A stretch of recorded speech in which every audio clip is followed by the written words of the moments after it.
Welcome, everybody, to the Journeymen Lounge podcast.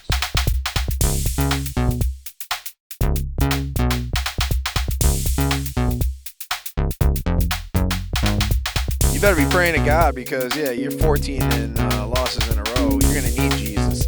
Am I wrong? I thought you were pretty wrong, yeah.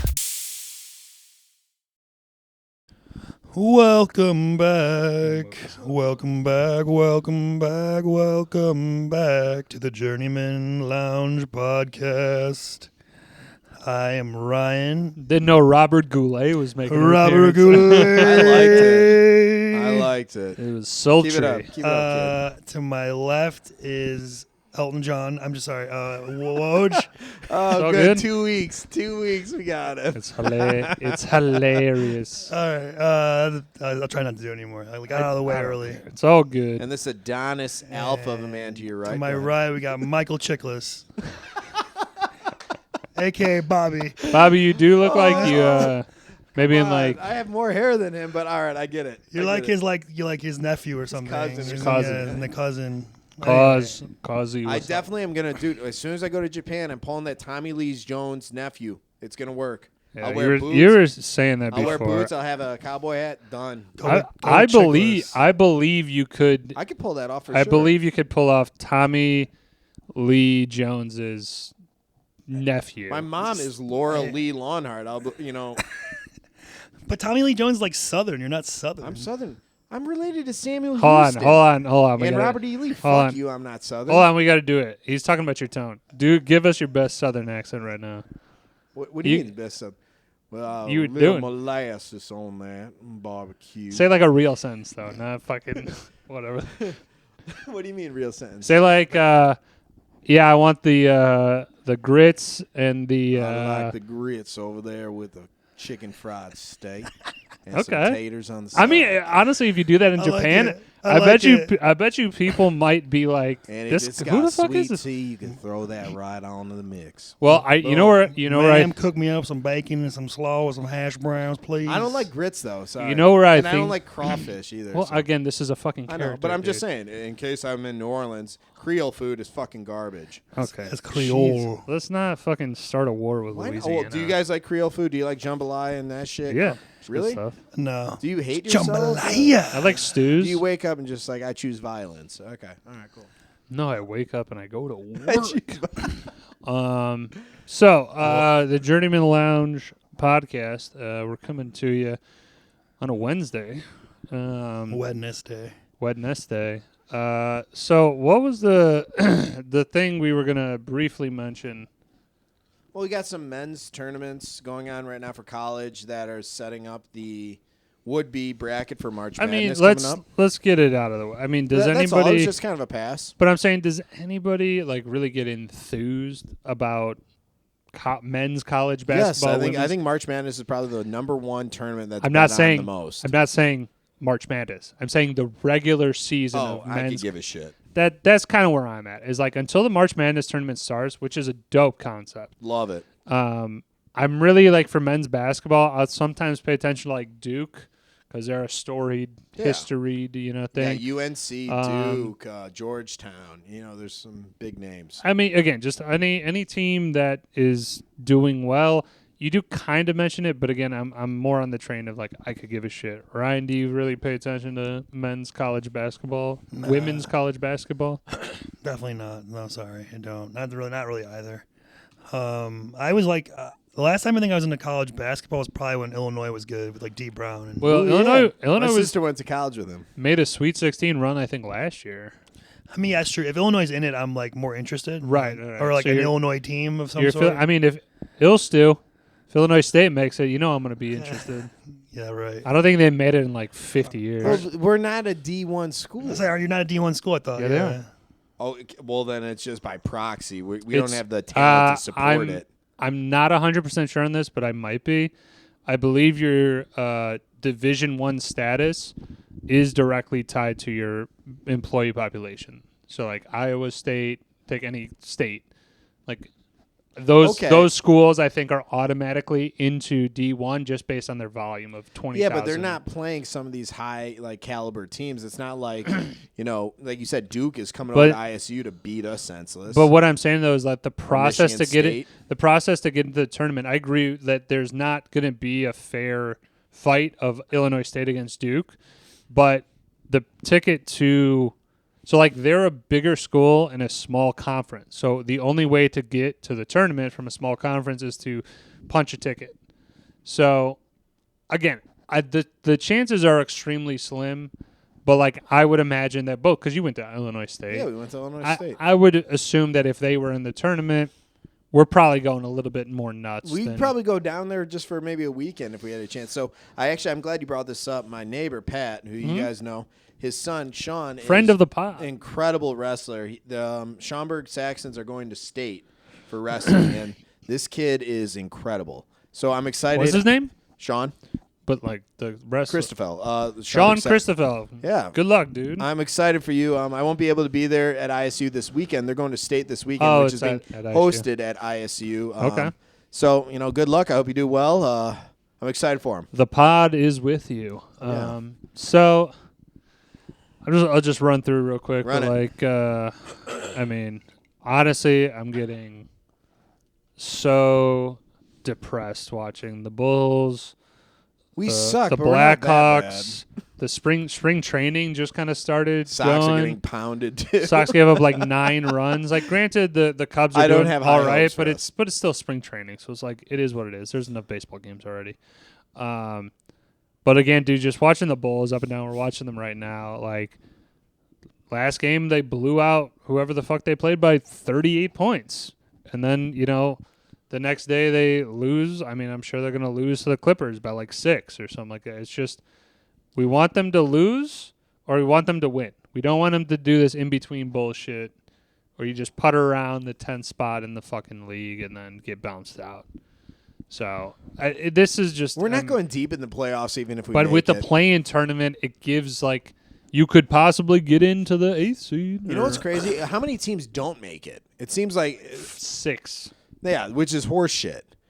Sorry, it should be a little bit more competitive than that. That's all I'm saying. Ryan, do you have a way of making it more competitive? The NBA? Yeah, the end tournament, to be exact, instead of a play-in. I don't know. They already had before even that too many teams made it. 8 teams from each conference. Now it's 10, right? So, or is it 11 technically? It's 10. 10 Stick back to 8. 9, 10 fight for the...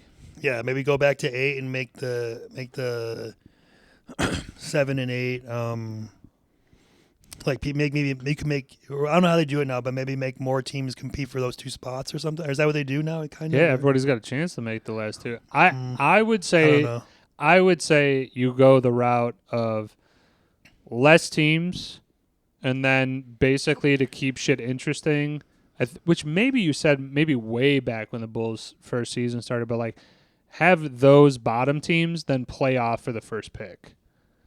If you are the worst record and you lose the last game, guess what? You're the fucking... That would be sick. I think it would give more incentive to not tank or be hey, this is a more important game. Tank long enough till you have to be good. But it's more. It just puts I don't more like the emphasis. Cleveland Browns technique. I really don't. Well, this is okay, man. Let's okay. Let's say it. I let's hit call a it sore out. spot. It's not a sore spot, dude. It's just the Cleveland Browns have been dog shit. Yeah, but they have the highest cap space. For it seems like long time, man. A long time, since the 2000s. So it's going on 25 years, quarter of a decade. The Browns have just made terrible draft picks. They took that draft pick and then they still lost. And then they traded it for somebody and then it's still they are one of the franchise they had some good momentum in the I think 60s, right? Right. 70s maybe, Jim Brown era. When disco was still maybe a thing. But sure. that franchise has just been so much dog shit. And fittingly, they're the fucking dog pound, Cleveland Browns, which I love their fans though. Their fans are committed. Loyal fans, but dude, in terms of the franchise though, it's right. Also, how do the Brown? What is Browns? The owner. And then why are they the owner's the name? dogs though? It was this is the dog pound. We're the I don't know how the dog pound came about, but it just doesn't. the make owner, any sense. his last name is Brown, so Cleveland Well, Browns. okay, that's tracks. Maybe they're the Cleveland Brown Dogs, and they just cut the dogs Brown off. dogs. What the fuck is a brown? That's the dumbest shit, man. Chocolate Lab, maybe. Yeah. They should just be like the Cleveland Dogs. That So- could work. I mean, okay, let's I throw like it the out. Browns. Stop messing with things, because the moment we changed out frickin' the Cleveland Indians or the Yeah. now, Well, just stop. that's due to a different reason. I know, but just why can't But- things exist the way they exist? But I there was is fine with some it. there's some ambiguity about Ambiguity. Thesaurus over about here. these teams that were able to change or were forced to change. Redskins into the Commanders. Terrible team name. Indians. But Indians and the Blackhawks still Guardians. exist, which I'm Blackhawks happy. still remain. Florida State Seminoles still remain. Because the NHL doesn't fucking bend to PC. Braves, Chiefs. Braves. I mean, this is why those name changes don't make sense. Now, let's just throw it out there, a hypothetical. If you were to, let's just vote. Like, what do you think is the worst team name in the NFL right now? Which one could you get rid of, like, tomorrow? Commanders, probably. I don't know. Yeah, Okay, I don't let's like the let's take Commanders. Commanders outside, or use the Commanders. What would you put as a better in place, like a better team name? Whether you use Washington or not, just the animal, the second Well, part. if it's going to be Washington, I'm going to be prone to probably try and come up with something with With a some W. W. Washington Warriors. Well, or Washington. Why does everything have to be, what is it? It doesn't have to be, but Dude, just. got it. Washington Warlocks. Fuck It just yeah. sounds. I don't know. Fuck yeah. Could be anything. Sounds like an though. XFL team. I know, right? It does. It has that vibe. Sorry, go ahead, Ryan. I'm trying to think. Washington. What about Rebels? I mean, Washington Rebels I like would that. work. I like that because Well- we're our country is formed by rebels, basically saying "fuck you." What I said they should have done is just been the Seminoles and just do the replacement jersey or Seminoles though. I mean, they should have Sentinels. Sorry, yeah. Sentinels. It would've worked out. Oh, that would have been so. I Would've would get worked a out Flacco so jersey perfectly. immediately. I mean, their sales would have skyrocketed. Yeah, you already got a built-in or thing. Falco, not Flacco. Ugh. And dude, you know that a billionaire football team owner could easily go like, "Hey, I'll pay $750,000 to use the Sentinels' rights," and they'd be like, "Fuck yeah, get the movie out there, like Right. more." Yeah, it's an interesting thing. The name changes. They should have never done them in the first place. They If we- should have just. If we ever got an expansion team, I want them to be called the Flamingos. I think that'd be great. You have pink and black Well- for a jersey. I think that looks sick. Can I tell you why the NFL I don't think will ever do an expansion team? Is because they already have multiple leagues below that have used probably as many combinations as possible Thereof, yeah. of like teams that you could use, right? The other part is that if you have to like add one team, You have to add two. you have to add two to the Right. NFL. I don't see any way. And then also that's lopsided. So like NFL is the only sport that has those small divisions. That it's 4 teams, and I mean every other sport, right, has like 7 teams, 8 teams in a division. Just wouldn't work. Well, NFL already has 32 teams, right? That's a good amount. Right. That's a fucking great amount, I would argue. It's a solid run. So I don't know. We were just bullshitting for a little bit, but I would say we just Yeah, we're gonna roll right into this. I was Let's going to say, too, I got one quick thought. You said how to make the playoffs more competitive. Sure, People go have ahead. talked about maybe instead of doing conferences, just best whatever, 16, doesn't matter. Okay. So just Eastern your Conference, record. Western Okay, fine. Conference. So you have just East, So West, that best way six. you're not just making it because you're in the weaker conference or whatever, like some teams do, which I could see, I guess, but I'm cool either way. Anyway, I just wanted to bring that last thought. That's So, Ryan. He's No, I like it. cool Yeah. either Innovative. way. Yeah, I'm not cool either way. He's a cool guy either way. He's So- an innovator, so I gotta. Sometimes. Well, sometimes. Yeah. I love our group. Yeah. For you guys watching, tell your friends about us. We're gonna have a QR code that we're eventually gonna implement into something, but I'm excited about that too. Well, Fine. I mean, just go check out the page, man. That's Go that's check all out you the gotta page. do. We got a lot of fun shit. QR code will lead them to the page. Check out the page. We do wacky stuff.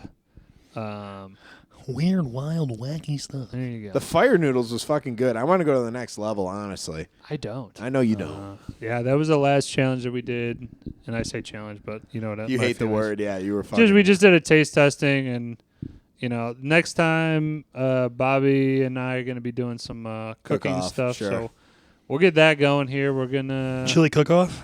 Ooh, no, I not- like chili. Not quite. Steak? We could we could do steak. Did you say steak?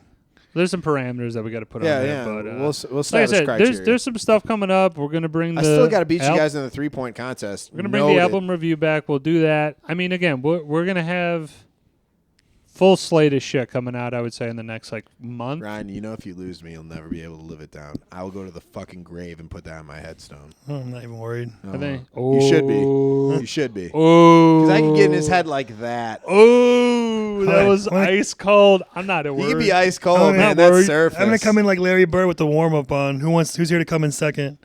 Nah, you go. Hey, come in like the Eastern European, man. That's how you like it. You get like a cigarette, yeah, and you have like a bologna sandwich, like wearing a tracksuit. Who's here to come in second? You're like, okay, let's do this. Actually, I heard of your tales. It was in a child story. You know how they needed to create houses to prevent the bad wolf? You're going to be throwing up so many bricks, you're going to be helping out that third pig. Ooh. Cannot wait. Oh, I Bobby. would build a fucking house with the amount of fucking I'm not going to lie, Bobby. That was a pretty good burn. It was rim jobs that it you was, put up, you know.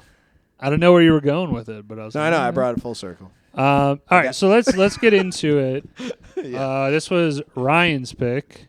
Yeah, I love this pick. Great pick. This was my Incredible. So they have the uncorked edition, Which is the one I watched. Right, that's the one I know. I will say I watched the original, the theatrical, and then I also skimmed through the uncorked and just saw which scenes they added in. So we'll talk.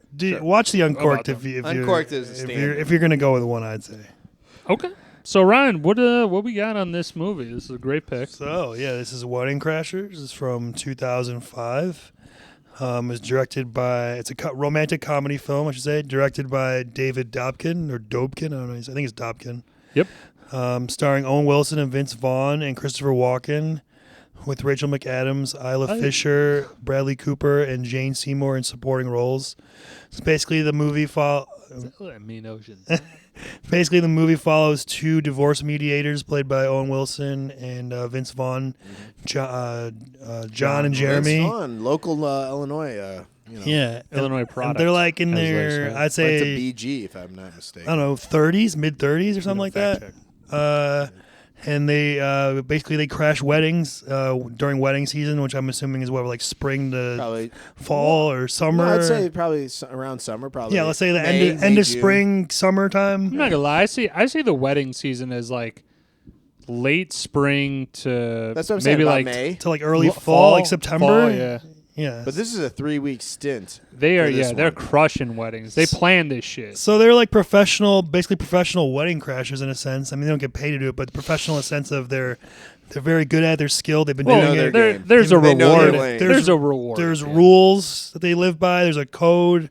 They have alibis, and they know the code. They know what to do to basically score with women to bang them, I guess, essentially. I mean, the main goal that they do is to bed women. Yeah. I think That's that the one part I'll mention here is that like they go to these weddings and you do start to sense a bit of sadness because they say at one point like we've been doing this for like 12 years. Right. They do. And they do look a little bit older. They're not like young pups. Right. And in the beginning, John is kind of like, I don't know if my feet hurt. If I can keep doing this. He kind of seems like he's hesitant to keep doing it as much. He wants to find something more, it seems like, I would say. But yeah, it's basically just about them just crashing weddings, and then eventually the story leads into the crashing this big wedding, which is hosted by the Secretary of Treasury, Secretary Cleary, played by Christopher Walken. Oh. One of his daughters is getting married. I need milk, cowbell. They crash the wedding. He has two other daughters. One's Rachel McAdams, plays Claire. The other is Isla Fisher, plays Gloria. And so as Vince Vaughn calls dibs on Gloria, and then it's all the wedding. The wedding is for the third daughter. Yes. And then John is smitten with Claire, and he wants to get with her. It's like Love at First Sight. Right. I never understood the name Claire Cleary. You know, right? Yeah. That was. So I don't know how much you want to keep saying, but basically, no, I think it's like I think that's it. Yeah, they get shenanigans ensue. Yeah, right. He wants to get with her, so they, shenanigans ensue. Exactly. It's my favorite. I'm gonna get that on a T-shirt. Shenanigans ensue. What do you mean shenanigans? They pull out their guns. I'll pistol whip the next. So this came out July 15, 2005. and it was a $40 million budget and made $288.5 million. So it became the first R-rated comedy to make $200 million at the domestic box office. And get out of here! That's a hell of a accolade. This movie, like, and along with movies like, let's say at the time, like 40-Year-Old Virgin, like Old School and stuff like that, were kind of like the resurgence of the R-rated comedy. Yes, which was like great when we were growing up. You know, we were like it's prime junior high, high school. You know, right. Prime time. Best, like there would literally be, I don't know, dozen comedies a year, more. Like now there's like maybe one, if any. You know, like the last like 5 to 10 years, it's been kind of slim pickings, honestly. Yeah, no. Nah, it really has if it's a pure comedy, it's going to a streaming service. And this was definitely like the prime of that. Like I said, it was like, you know, stuff like 40-Year-Old Virgin, Old School, this, like all the Will Ferrell movies were coming out this time. The Judd Apatow movies are starting to come about. So yeah, Judd Apatow had that period of like 2001 he ran or 2000 to like 2008. We had kind of come from the Van Wilder was part of that same sequence. Well, the period before we kind of had obviously the Jim Carrey, Adam Sandler, Mike Myers movies. Yep. Ben Stiller, he's kind of part of this too, I suppose, in a little bit. Chris Farley's in yeah, right. And then Adam like Sandler. You know, as far as raunchy movies, it was stuff like American Pie, that kind of thing. And then this is kind of like a more like palatable movie, I guess, more like not I won't say sophisticated, but more like, you know, less raunchy. I think this movie like there's still some raunch, but not. It's toned down. In my opinion, it's a pure R. Mm-hmm. It's not like, you know, some of these R ratings have like gore violence, or some R ratings have like excessive nudity. There's nudity in it. There's some swearing in it. Yeah, it's more for the language. But again, overall, nothing. It's like, again, right in the middle, kind of that R rating. A lot of adult humor too. Adult humor, there, right? And this one is definitely both parts, the comedy and the romance. Like it definitely, the romantic element is a big part of the movie, more than like Super Bad or something like that, you know, or Old School, or that's not really Super Bad. Yeah, you know, that's just more straight up, just straight comedy. This is like definitely like the romance is at least there's a little narrative, there's a little heartfelt. 30% of the movie or something. Romance is a big part of the movie, right? For sure. Yeah. So I guess I'll just start off with you guys. What's your experience with Wedding Crashers? I know we all love it, but like when did you first come across it? Did you see it in the theater? You know, what's just over your life? You know, what's? Give me some. Okay, I'll go. So this is great. Tell me. My grandmother. Oh God. Oh jeez. Rest her soul. Oh, sorry. Grammy. Grammy was a wild one. And so we were always over there. We're watching movies at her place, you know, chilling out, hanging out. And sometimes she would either like come out to the suburbs or whatever, and we would do like whatever, go to a movie or some shit.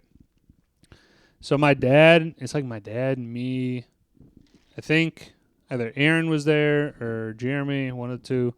My Grammy and like my cousin or my aunt were there. And we go to see Wedding Crashers. With your grandma? With my grandma. I bet you still had a good time. And this is the time though where like word isn't traveling like, hey, the first like 2 minutes of Wedding Crash or like 10 minutes that could be really awkward. Yeah. So first thing, like we're like, she's like, oh, this movie is great, and then like they start to see the scene where they start throwing the women down and shouts, and she's like, oh my God, what did you take me to? It's just one of the greatest memories I have. How was it during the dinner table scene with her? She was like desensitized. Why would you ask something like that? That's fucking weird. I would say that's interesting. She was definitely desensitized. Were you like I found it hilarious. I thought it was funny laughing my ass because off, my dad picked the movie, so he's just like, yeah, let's go see Wedding Crashers. This looks funny. That's a funny story right there. But I think she was desensitized. Where like the rest of it, she wasn't laughing, but she was like, okay. She wasn't ever going to be the one. She was praying about you guys that night, probably, guaranteed. but she wasn't ever the one to like walk out of a movie. Right. That is fantastic. Like, oh, dude, just one of the greatest. Like, I totally forgot about that until you started like Wedding Crashers. I sat down to do it, where I was like, our experience with the movies, I was like, this has got to be top 3 all time. I mean, that's what makes it first experience with the movies. Yeah. Awesome. Good luck topping that, Bobby. No, I really can't. I do remember. Sorry, man. No, I do remember. I do recall when I did see it. So this was, I think, junior going to senior year. I was dating someone at that point, but we went to the movies, and this was the only time at a movie theater where I'm focused on the movie. Right, I'm not trying to pull games. You said there were females there? Oh yeah. Okay. Like the girl that I was seeing group. came with me, Gotcha. and it was just like, I'd say 9 times out of 10, I'm not paying attention to the goddamn movie because other things are happening. Right. But I was like, this one, 100% focused, locked in. You got lucky. Right from the get-go. Right from the get-go. So it did have that effect on me. And, keep in mind, this is me at, like 16, 17, prime. Nice. That's awesome. I used to have hair. I used to have a six-pack. God, I mean, I had 20 years to it. I know. I had 20 years. What happened to me? Oh, my God. I was just like, fuck this. So, for me, this is definitely a personal movie. This is one of my all-time favorite movies in general, and certainly one of my favorite comedies. I definitely saw it in the theater. I don't recall with who. It could have been with my dad, honestly. It might have been my brother or Serge, probably. One of the, I don't know. But like it instantly became one of my favorite movies. I remember coming into that was between my sophomore and junior year of high school. So going into junior year for Earth Science, Mr. Stevens had a little like fill-in thing. What's your favorite movie? I put Wedding Crashers, and I had just seen it like 3 months before that or something. So I instantly loved it. And also, just a little background for me, a little funny story. This movie, I spun a lot of times when I wanted to like make out with a girl or get it going. So like, there's your go-to. Many times I've had this on and it's done the job. And if it didn't, I'm watching a great movie. So either way, so win-win. Win-win. Right. So this is your token. This is and then there's win-win. Yeah. And this is like. You both watch. One of the you fun. guys fill in the gaps. Yeah, this is one of the most hilarious movies. I mean, Vince Vaughn is at his prime right here. I was gonna say prime. This is Vince like Vaughn.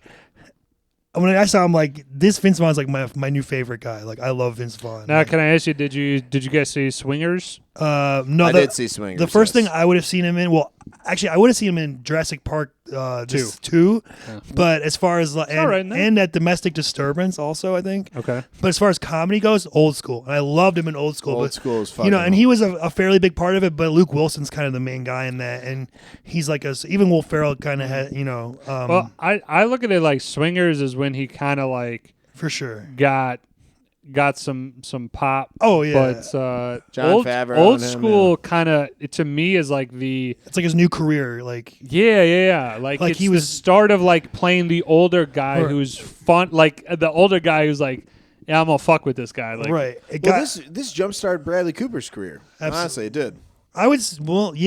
I would say kind of The Hangover more, but no. But I'm saying this put him on the radar. Sure, this would get him the chance to get to do the right. What was The Hangover? 2009. I laughed so hard in that movie theater. That and Superbad, I've never laughed harder. Yes, it was so funny, and I caught myself like, Jesus, I'm that annoying asshole that's just super laugh. 100%. We're gonna steer it. We're back. Steer back to Wedding. Back to Wedding Crashers. The chemist and you're talking about a movie. You're like, this movie was hilarious. I can't express myself. This is a podcast right here. Fuck you. Owen Wilson also in his prime in this movie. And Un-American. Just the chemistry between I love that. Yeah. Between the two of them is like what makes the movie for me. They're vinegar. So funny, like the way they just bounce off of each other. It's the reason I went to see The Internship about 15 years ago, and it was not so great. It was okay. I was just going to mention, though, I was like, there's a reason that these guys did, 3-4 movies together as like a buddy duo. Well, I like Couples Retreat, but that's not quite Owen Wilson. So. Well, Owen Wilson wasn't in that one, though. I know, but yeah, John. We mentioned Swingers. Well, they were in Starsky and Hutch together. Right. I'm saying like they share the screen. Like they did multiple movies of them as like the main guys, but like anytime they're in the same movie, like again they bring that thing. Like this is like to me, it's like it's prime Vince Vaughn. Absolutely. It's prime Owen Wilson as well. It's kind of like the more meek guy. Like he was in like what movie? Peanut Butter and Jelly, man. It's perfect. Me, You, and Dupree. Yeah. Did you ever see that? Oh, yeah. Yes, I did. That's Owen Wilson's brother, right? Yeah. No, Wilson's in that. Owen Wilson's in that. And Seth Rogen, Matt Dillon, Michael Douglas. It's a pretty decent. Michael Douglas, yeah. That's right. But I'm just saying, it's like he did that, those like two mixed the up. Royal Tenenbaums was kind of around this, like he had that solid decade, like so it's like, kind of like to me is like just both guys in their prime. Oh yeah, I was gonna say if I could piggyback you, Woj, Owen Wilson. You can do that. Owen, I'm sorry, are you? No, yeah, I was joking. No, Owen Wilson was always being like, kind of paired with people at this time. I Spy with Eddie Murphy. A little bit before this with Jackie Chan in Shanghai Noon and Shanghai Nights. I do remember that. Like he was kind of like, being constantly paired with people. I think this is definitely by far my favorite of the pairings. No questions asked. Yeah, Can we hit a natural break right here? Just got some services that need to be rendered. Okay. Drinks that need to be Sure, filled yeah, real we quick. can- All right, we're gonna take Bobby. It's very simple, man. Yeah. You say drink break. Yeah, and drink break. and we'll. You guys back there watching? Guys, daiquiris. Daiquiris. All right, Yeah, so daiquiris. just to leave off, we're right about to. We're just doing a little. We're doing a little preamp. little fluff up top on Yeah, the, well, I the think, you know. movies in general. Next, we'll get into the actual. We'll get into the review. scenes and the Dissect the categories movies. and everything, and All right. quotes and table reads. Sounds we got good. a lot in store for you guys. We'll be right back.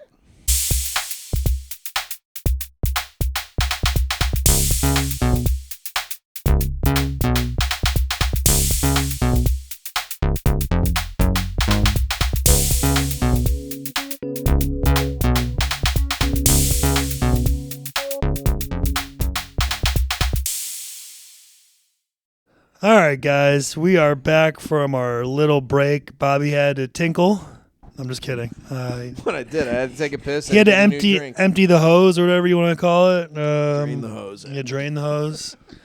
So we are ready to continue go. on. We gave you guys a little bit of our personal background experience and a little bit of the movies of the time and this movie in general. But now we're going to get into scenes, quotes, table reads, and the rest of the categories.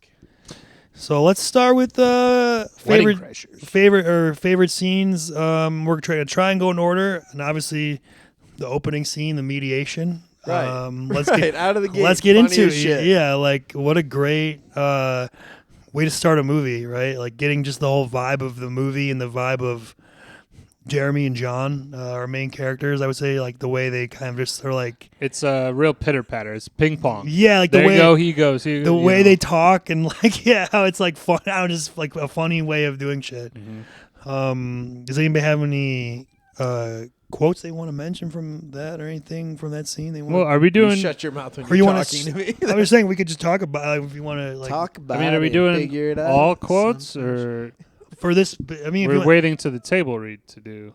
well, table. We're not doing table read for the mediation. No, but you're going in order, right? Yeah, we're trying to be sequential. I get it. Yeah. So are you doing quotes of this, or do I'm saying we're talking about the mediation. Are there any quotes from the mediation? I already said one. I said Yeah. you shut your mouth when you're talking. Oh yeah, go comatose. I mean, we could for do- me, baby. We don't have. I mean, if you don't have to do that, it's fine. I was just Her saying. name is Chastity. just making sure we're on the same page of when to do quotes because I have well, a million. but this scene is like if we're describing the scene. It's like quotes are kind of part of the scene. Fair Can point. we all agree that the first 15 minutes of this movie really sets a stage, and what a fun delivery to kind of bring everyone into the scheme of things of who these two characters are, what they're about. I mean, Yeah. well wrapped up. Yeah, I mean they explained the whole wedding season part after the first part, but the mediation, I mean, it does have a real tense situation with Dwight Yoakam, who plays the guy in that. Husband, yeah. Is he's a country star. He's been in some movies, music star, but he's also been in some movies. And then the other person name, I really thought that she looked familiar. Rebecca De Mornay. What was she in? She's in Risky Business. Risky Thank Business. you. Okay. Thank you. There was the connection. I was like, knew she her looks face. kind of familiar, but it's not clicking right away. She's also Finch's mom in American Reunion. American Reunion. Okay. Yeah. Very small part. No kidding. But I mean, Dwight Yoakam just leads off like "kiss my left nut." Yeah. Like they're just fucking going at it, Right. dude. It's and we're like flying when they talk about. I was like, giving I love them the part with the frequent flyer miles. It's Yeah. like, I want them. You know what we're gonna do? We're gonna split them right down the middle. yeah. How'd that be, Mr. Kroger? It would not be good at all. I earned those miles. Yeah, you earned them flying to Denver to meet your whore. She's not afraid to express herself sexually, if that's what you mean. She's a stripper, for God's sake. She is not. Her name is Chastity. She's white trash. Same as you, hillbilly. And then the camera goes to Vince Vaughn. His face is like, I think like one of those times. Right, the pullback. Yeah. Well, hillbillies. Well, no, he does the pullback when he says, "You shut your mouth when you're talking." Yeah, to that's me. what you. I mean, He's like, And then the whole like, that's it. Go comatose for me, baby. When like With the pills, she's yeah. taking the pills or whatever. That cracks me up every fucking time. you know, Vince Vaughn is trying to be like a nice dude in that, and he's just like talking about the miles, and he's like, you know, Miles, this is just they're just semantics. If you want to throw a couple miles at us, we'll take a couple miles. Oh my God, that's so good. I love too when he's talking about like he's trying to get them to like stop arguing, and he's talking about like, I'm sure you'd love to be free, maybe go out and meet some Latin guy that can dance, grind up on you, make you feel dangerous, but also safe. And how about you? Don't you want to get inside chastity without having to worry about everyone who's going to find out? God, wouldn't that be sweet? Wouldn't that be nice to have some Latin guy swearing all over you, talking to you in languages you don't understand, needing you, wanting you, taking you? And then he gets very intense, his face, like when he's saying that to her. He's like, could you pour some water so you could take that? Hey, John, that's interesting. That glass looks half full to me. Wow, now that you mentioned it, it is half full. Oh, man. So good. So, I mean, Vince Vaughn is this quick talking motherfucker throughout the whole movie, and it kind of is persona in a lot of good films. charisma. I mean, yeah, not only his quick talking, like you said, his facial expressions are just like many Perfect, times they just cut to him and he has this like look on his face, and you could just—it's hilarious. It makes me laugh every time. I think that really adds to him as an actor too, having those facial expressions, body language that really adds to the scene. Absolutely. All right, so out of the divorce mediations, I mean, again, I identified a couple of monologues really from Vince Vaughn that are just like they're ridiculous. Like the next one where he's talking to the Secretary. I'm sorry, I take it back. Did they discuss the wedding part first? Where he's like, John, I need to see you right away. No, that's after the mediation. No, but after the You said mediation, before the secretary. With the pillow, or sorry, the sleeping bag. The sleeping bag thing is first. Yes, and then he does his monologue, and then John comes in. So I just want to mention with the secretary, she's uncredited, but she looks familiar as well. Does anybody know? I agree. I don't know. She does look familiar. I don't know who she is though. You're right. Uncredited. I looked through all the fucking thing. You know what? If she's a podcast listener, let us know your name, and we'll get you some new work. We'll call a few people. There you go. So, fuck it, why not? Going into though the next scene with and folks, just so you know, we're going to be doing this the entire goddamn movie. You go into the next scene though, where they're basically setting up the whole movie. We're wedding crashers. We need to do this. You dying a little bit over there? Jesus. Like where they're like, it's wedding season, catch that butterfly net out and all that shit. Yeah. So like they're just talking about the plans of like, hey, this is what we got 3 really big weeks ahead of us. It's wedding season, kid. And then he's like, you sandbag, son of a bitch. The answer to that is wedding season. I've got us down for 17 of them already. Okay, how many of them cash bars? Great question. Love where your head's at. 2 of them actually are, but I got us covered. Hearts. Purple hearts. We'll have to pay for a drink all night. Could you believe that? 17 weddings in 21 days. I don't know if I can pull that. I don't see the math doesn't math to me on that. 17 weddings in So they're doing like Monday, days? Tuesday, There's no way that could work. Yeah, they have any weddings during the week. There has to be some. Thursday, then. Friday, Saturday, Sunday gives you 4 days. Even 4 times. I know, so they must have had a Monday or Tuesday. There has to be some mix in there. Yeah, I'm buying it because the movie makes sense, but realistically, they could have just said right. like 6 weddings, and we'd be Or like 8. that's a or something, shitload, 8 right? or 9, yeah. We could have just could have gone with 6. I mean, even if they go to one like every weekend, that's still a lot of fucking weddings. You know, if you think about like for like a summer's worth or whatever. then So maybe it's spread over more, but even again, They mentioned like 3 weeks, though. 17 weddings in like let's say 2 months. That's a lot. That's still a I shitload. think the most weddings you can go to in a week is like 2 weddings, like one on Saturday, one on Sunday, or one on Friday. I could see 3, maybe 3. but you're cutting. I'm getting time married short. on Saturday for that exact reason. I want you guys to come in full tilt. I want Fair. You, Hold on. I can do the poly fingers here. Paulie. They in the wedding crashing rules though, which there is a whole rule book, ladies and germs. It does say in there you have the ceremony and reception to close. So there is a possibility that maybe it's a day wedding. So I could even entertain that. I'm not completely dismissing it, but like they say a lot of weddings. That's You're a actually saying the shitload. wedding reception itself, or the wedding. That's what the rules say, is All that right. you have the ceremony and the reception to close, and after that, It's nothing. done. Do you think they're wearing the same suit the whole weekend, or they got different suits? Gotta have different suits. Because they gotta probably stink. You sweat, you Right, sweat your sweating balls booze. off and Yeah. jump Or in if the they're shower. rentals, Hey, if there's rentals, can't you just oh. bring back one and grab another one? You know, like I have the rental. I don't for, know. I'm sure that they own They probably- they're a divorce mediation. They probably have turn suits anyway. Firm? Right. I guarantee I'm they sure, have 2 or I'm 3 on sure the they ready. have 7 to 8 suits ready to Or go. Oh, sure. You know, they're like Batman. They have like just a whole trunk full, or a closet full of them. Or you just bring it to the dry cleaner next day, pick it up. You know, Right. like you use a different suit. Boom. Again, so I can entertain that part of Sure. it. Well, Well, then we get. Sorry, go. I would say, are you want to save that whole Vince Vaughn long monologue for the quotes when he's talking to the secretary? Well, Ryan, I would like you to do it justice. Did you wanna now. do it? No. No. You got it. No. No, I would like you to do it because I'm going to be Jeremy later in the Okay. quotes.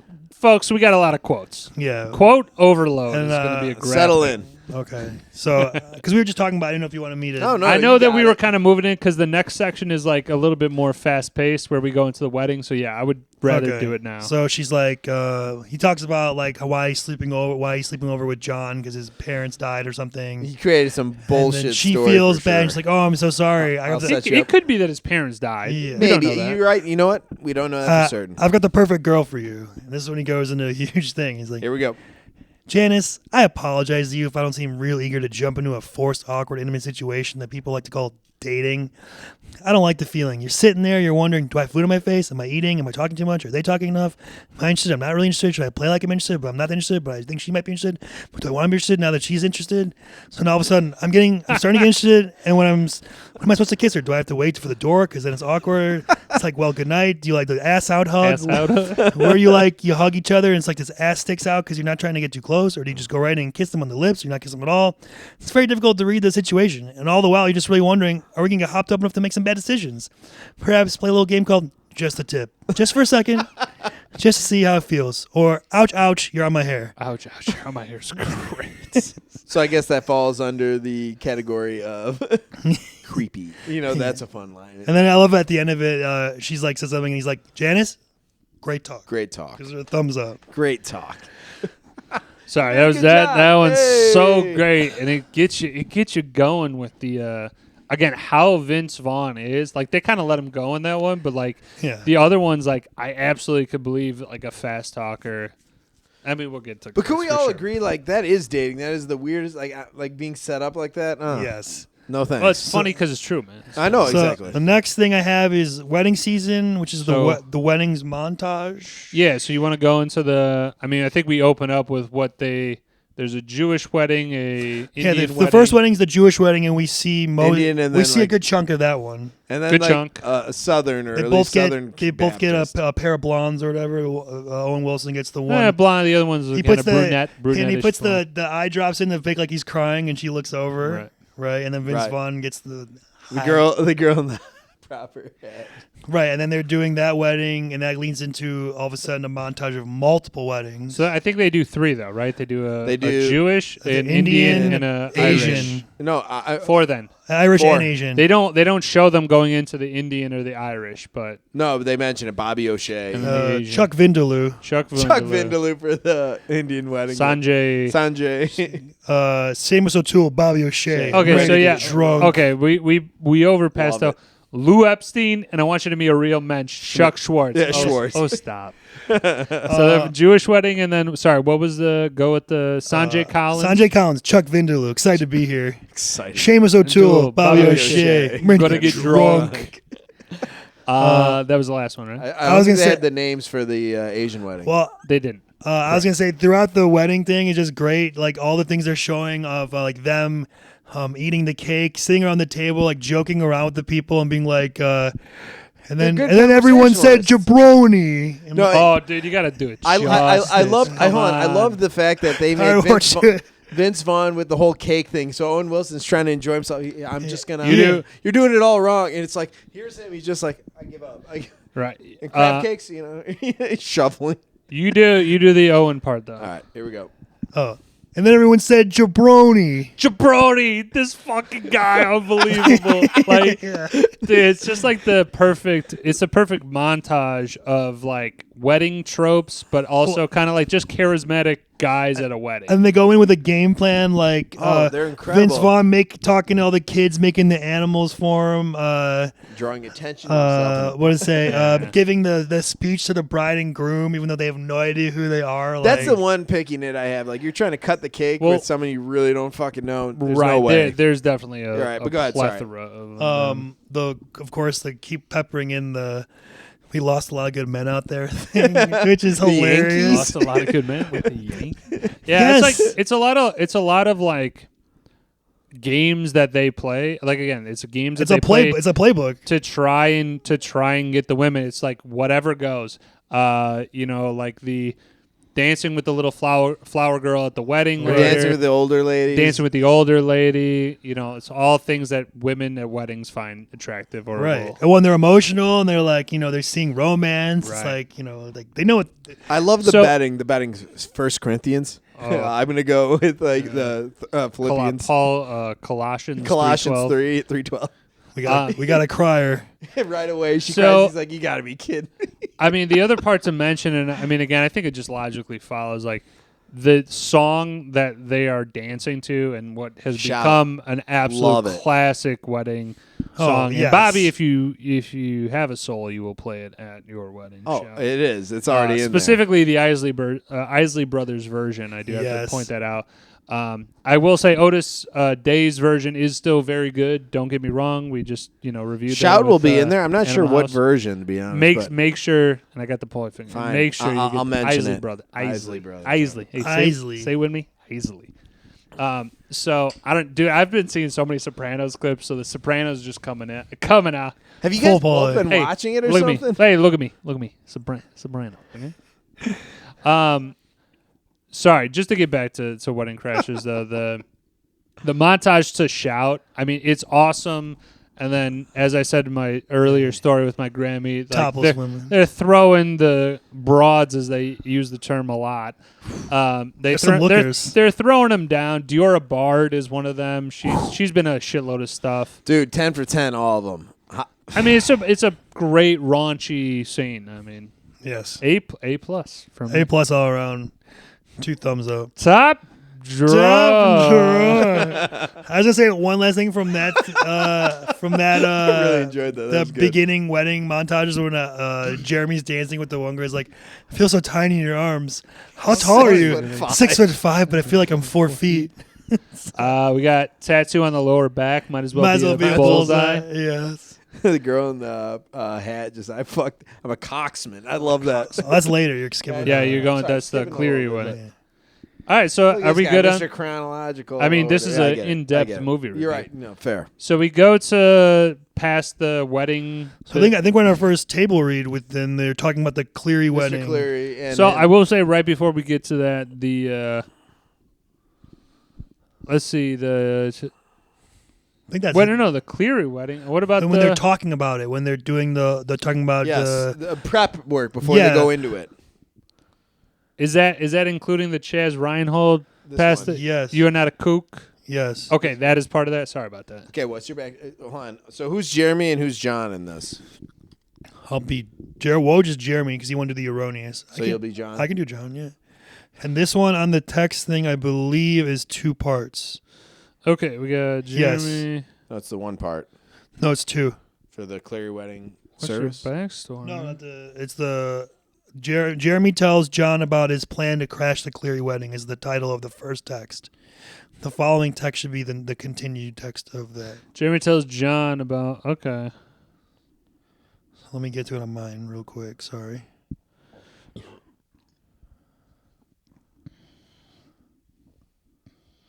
Okay, I got it. All right, so so Jeremy's telling his plan about the Cleary wedding. So Jeremy, you're first. And just throwing it out there, sorry, I did this quote. It would have worked in great if I wasn't a moron. But so it sets up the next part of like, Owen Wilson is tired. He's like, Vince Vaughn. They're sleeping on the steps of the Washington Monument. No. Not Lincoln Washington Memorial. Lincoln Memorial. I'm sorry. Whatever. They show the Washington across the street, across the way from Washington Monument is in the view. And they Is have that their fair to say? reflection pool right there in front of it. Yep. Yes. Okay, so they are sitting out there and drunk as fuck from a wedding, and Vince Vaughn is just like a couple of dumb kids running around, and Owen Wilson's like, we're not that young. Yeah. And it kind of sets in, so like that's the feeling into it, and then right now we get into Jeremy is fucking pumped right now because he's like, yeah, we got this fucking huge wedding. All right, so I'm gonna start. I got it. John, it just starts with John. What are you talking about? Okay.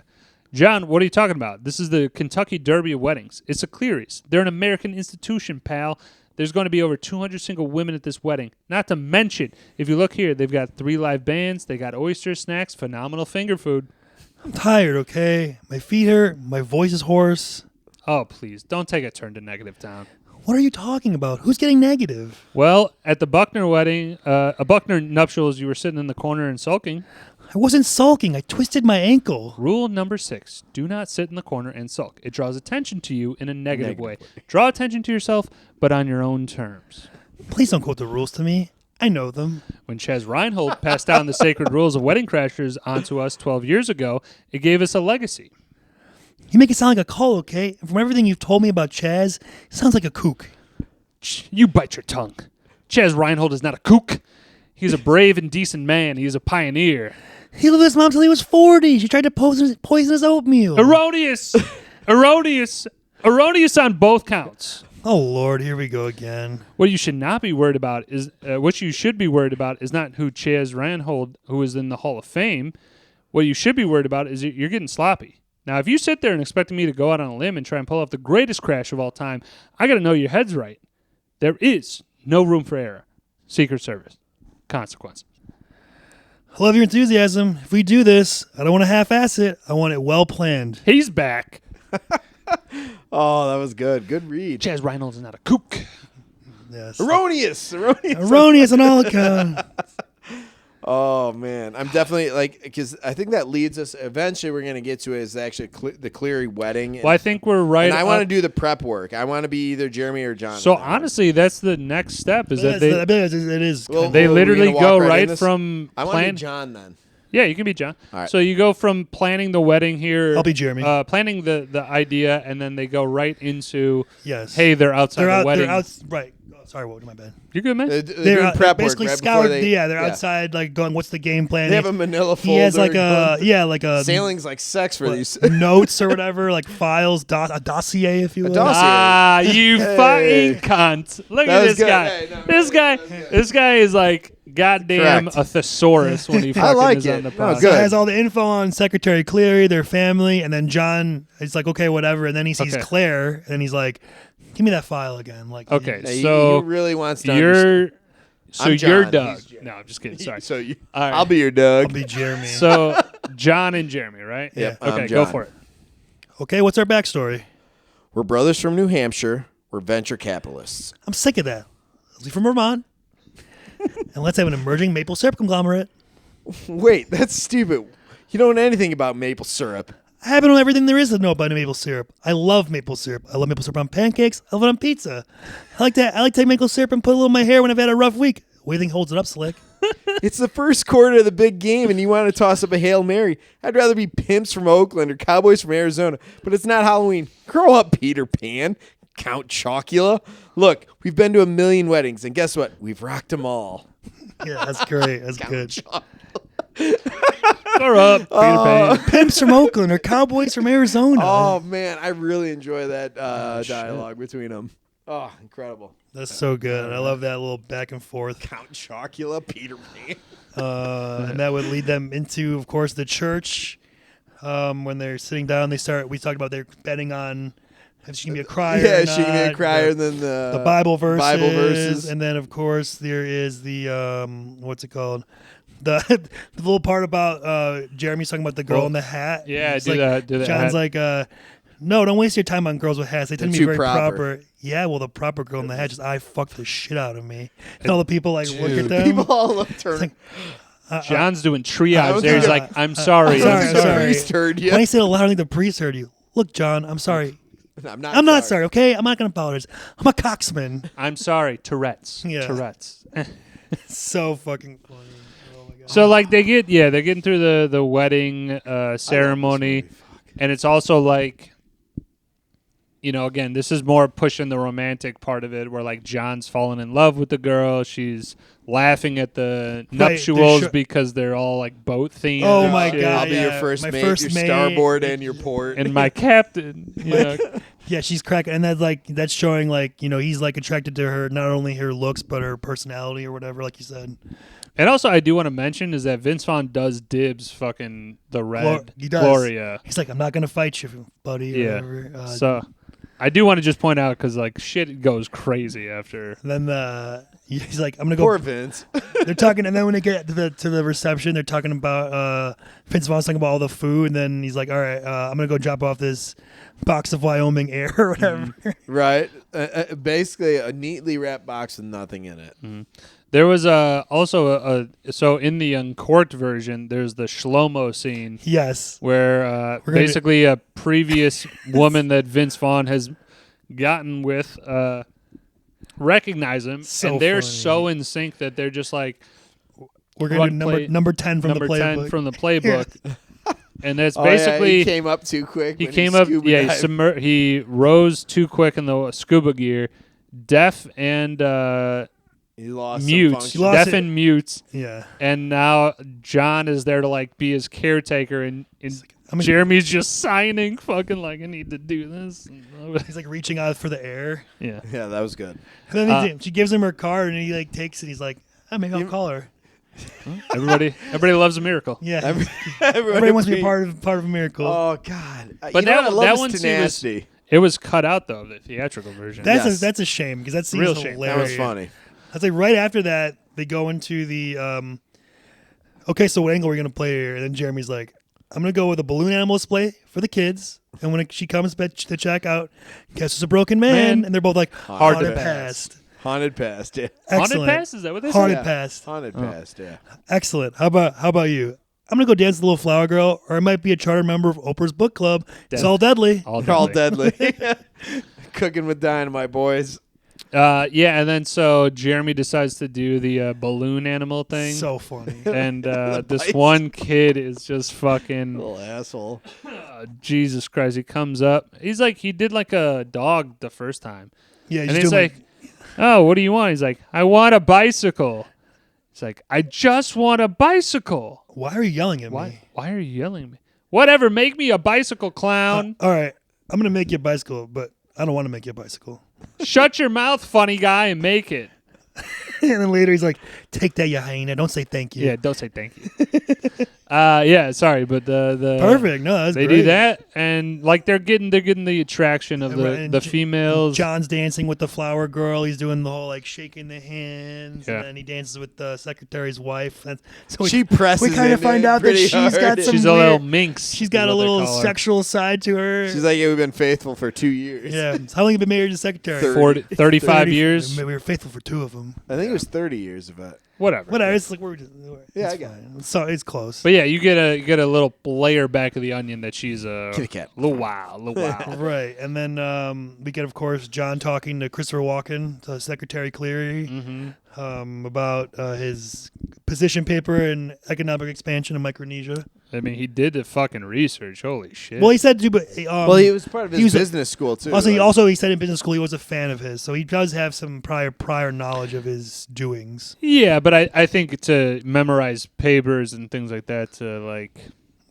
You know what? That doesn't throw me off too much. Reading like a published, article or paper about someone that you idolize or you have like high regards towards. Like, I would do it. I'm saying is that like I think he has the background for sure, but like I don't know like if he's really. To me, it looks like he's like not going to be like he's researching some stuff, but like he's not going that deep into like. I know that Jeremy printed the paper, but I don't think like John's like, I'm going to read this intently. I think he's just skimming. I think, also he's skimming. I think also he already had some prior knowledge when he knew about him in business school. He's a fan of his, so he's not going in completely blank or whatever, I would say. No, definitely. Again, it's believable, but I think it's like also a weird move to like get in close with the secretary Right, they're when you're kind trying of to bang his daughter. He kind of Well, maybe he's thinking already. He's flying Like, too close to the sun. maybe he's thinking So already. Icarus did a little bit. He's trying to get that Dickarus. I mean, then again, but their whole thing though is they fly close to the sun at all the weddings, doing the shit. Very, they do. very true. We'll talk about that more in Yeah. the next part. So, as we get beyond the secretary's conversation, you guys have any final quotes from that? Oh, sure. Because Christopher Walken is great. Sailor, good man. Good Take man. a seat. You didn't happen to catch my speech on the Paraguayan depth and money supply issue, did you? Are you kidding me? I thought it was great. Your argument for the inverse ratio of capitalization, whatever, that would get Congress to stop being so short-sighted. Short-sighted. Yes. Well put. Yeah. Short-sighted. Short-sighted. John, what do you say we had on the deck and light up a couple of cigars? Stogies? Why not? Why not? Yeah. I will say that because, again, this uncorked versus corked is going to be a real division here among our 103 fans. The uncorked is the way to go. Tell your friends Uncorked about is us. great. It's got more scenes in it. There's nothing else cut out from the theatrical, like that wasn't in the uncorked. So I will say, though, that they missed like a 12-second scene that is one of the greatest of all time that I quote to this day. So they're out on the porch smoking stogies, and Todd, who's the secretary's son, is like clearly like a tortured soul. He's Artist, like just struggling with black life. hair. He's sitting at the away from everybody on the dock and painting something or drawing something, and then You got it. You want to say? You want to do You that? got it. Well, just in terms of am I the secretary or the? You want me to be Todd or the secretary? You be I just secretary. got the one line. Yeah, The I'm death, you're my bitch lover? Yeah, that was it. Yeah. And then the secretary says, you said. Can you give me some effort, man? sorry, okay. Way to just Death, walk- you are my bitch lover. Todd, Said- that's good. Tell that mean ocean. Sorry, sir. I didn't know where you wanted me to go for It's that. all good. The first line you gave me not. You said, "Death, you are my bitch." From love." that same scene, though, I like when Gloria literally is putting her fingers in her ears and stomping. He's like, I'm not going to entertain this type of behavior. So yeah, right. What you're He's like, getting into, Jesus. Bobby, is Oh, no, not we will. First of all, Vince Vaughn bangs her on the beach. Right. We skip past that really quick. They dance together, then he takes her to the beach, and then they bang, and then she gets up and's like, Oh, I you're always my thought my first- first time yeah. would be on a beach or something. And he's like, what? First time? okay. So they Immediately. bang during the reception. Yes. Yeah. Okay. Which sets up our next table read, which is the stage 5 Virgin Clinger, which I will be Jeremy, as I dibsed it. As I dibs did. All right. Stage Who wants to 5. be John? Who wants to be Gloria? I can be Gloria. It's fine. All right, I'll do John. That's fine. You tell that mean ocean Let me Todd. get to my page. Okay. You tell that. All right. I'm You're Gloria? Yep. I know, remember, that's in 4 parts or whatever. Yeah, this is going to be a longer read, but enjoy. All right. I've been looking all over for you. I've got to get out of here pronto. I've got a stage 5 Clinger. No. I need more time. Did you hear what I just said to you? Stage 5 Virgin Clinger. Let's go. I'm going to go start the car. I'm serious. Let's go. I don't think you're appreciating the urgency here. Not only is she a virgin, she's totally off the reservation. I'm terrified of this broad. here. You are. Hey, Gloria. Wow, what a coincidence. I was just singing your praises. This is John Ryan. Oh, hi. So my family and a few friends, we're all going back to our little place on the shore, and it'd be so great if you guys came. Really? Sounds sort of wonderful. Oh, it does. It sounds very nice, but and I'm flattered. I didn't even think to include me in something like that, Gloria. Thank you. It kills me, however, to have to tell you I'm sorry. Timing's no good. I won't be able to make it. Why is that? It's going to be so much fun. Oh, it's going to be so much fun. I'm sure it will be fun. Fun for the people that are going. I unfortunately can't go. I don't I only have this monkey suit. I don't have any clothes. No, we have everything that you need. Problem solved. Problem solved. Deal us in. Oh, cool. I'm going to go run and find my dad. You go, Come on, what do you guys sell it, man? Come on. I'm Gloria. Yeah, You're going to that's believe I'm okay. Gloria? Come on. He sounds like Ray Romano. You're Yeah. right. That's a good point. Well, fuck you, sideways. Hey, don't ask your dad. Don't ask your dad. Don't. The train's going. We got to get on. Well, that's true. Why don't you just feed me the lions? Step in my head while I'm drowning. What? What do you mean, what? What a great friend, John.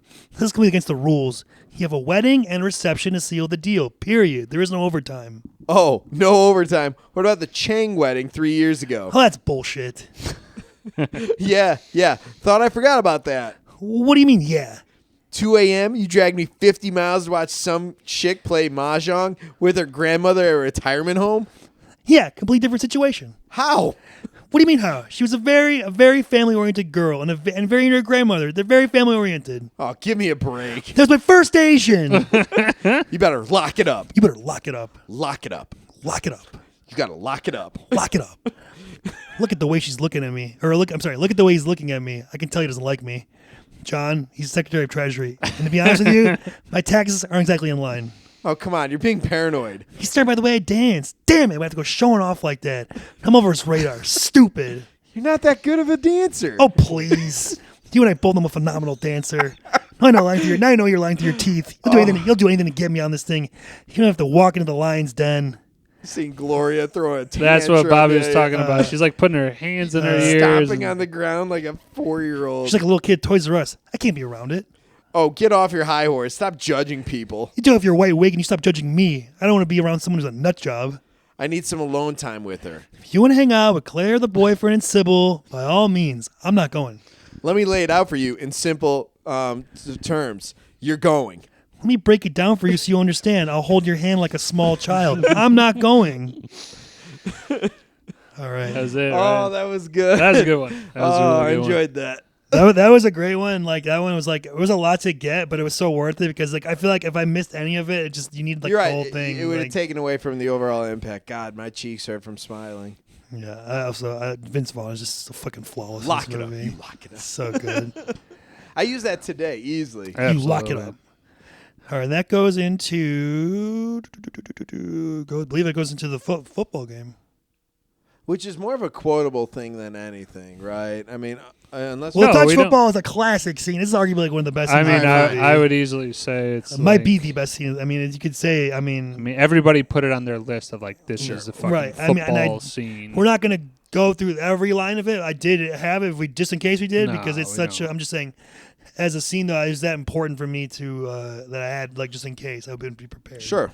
But yeah, I mean, fucking Bradley Cooper is on a fucking whole nother level in this scene as like the pissed off psycho boyfriend. Clearly, this guy used to play football in like high school, maybe college, or like maybe like rugby or some shit. I'm assuming football, obviously, but Some athletic Like, where he- venture at some point. I'm sure. guessing he probably played like maybe a linebacker or defensive back, something like that, where he likes to hit people, fuck them up. I'd give him more of a safety vibe. He's not big Yeah. enough to be a linebacker. But like, so they're like, and then they go. I should say, Jeremy and John don't have any clothes. Obviously, they have to get clothes, and they come out in these ridiculous like I they mean, look like they're about to 70s shoot 9 holes in their like 70s retired golf community. fights. sweater That's right. vests and golf pants, and then he's Jeremy's just like I'm Yeah. not even gonna say it, but I'm upset. yeah, but I think you look good. You know I don't look good. You know I don't. Yeah.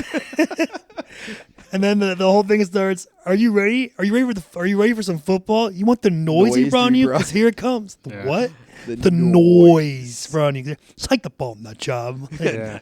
These guys are like real weirdly serious about. I like football. the comedic presence of the darker haired call it cousin or something like that of Bradley Cooper. I think he's funny as hell, especially with his quote.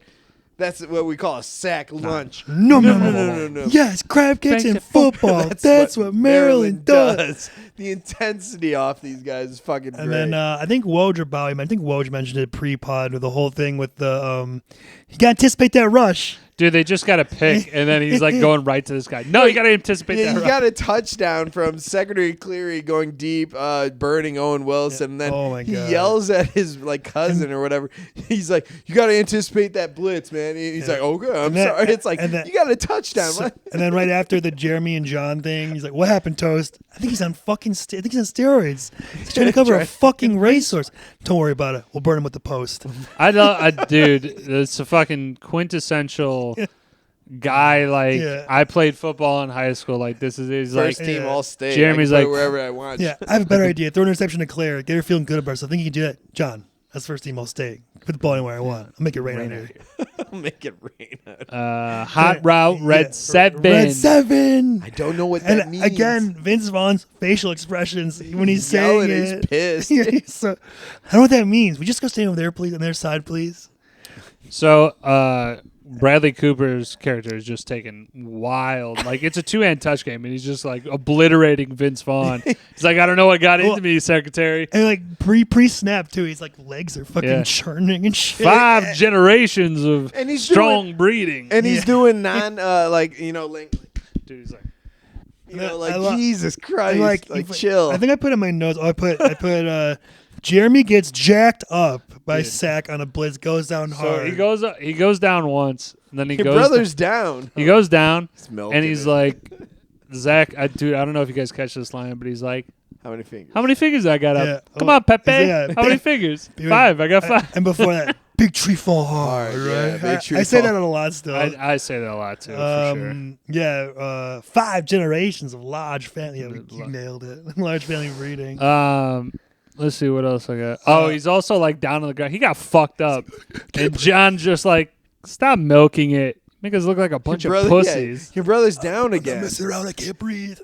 Well, yeah, Mr. Attention Grabber. He's like, yep, everyone pity. Your brother, he's down again. What is his deal? I like the whole Todd thing. Hey, Todd, why don't you jump in? Would that make you love me? It wouldn't hurt to play some competitive sports. What are you doing? It's a game of touch football. Every time I look over, you're on your ass again. I do, and what we should have done when we did the first break, though, is like quintessential daiquiris. They take a daiquiri break, such a rich white person thing to do. Daiquiris. Also, are we good with the football scene? We're good. I think we're solid. Okay, and then right after the football scene, Gloria patching him up on the toilet. Oh my God! And also all the time they are banging. They're banging in the boat. They're banging. He's on number 3 at this point. Well, they banged at the reception, the boat. Yeah. Well, the one point when they get off the boat, he's like, "She took me to the below deck for 45 minutes. I have no bodily fluids left."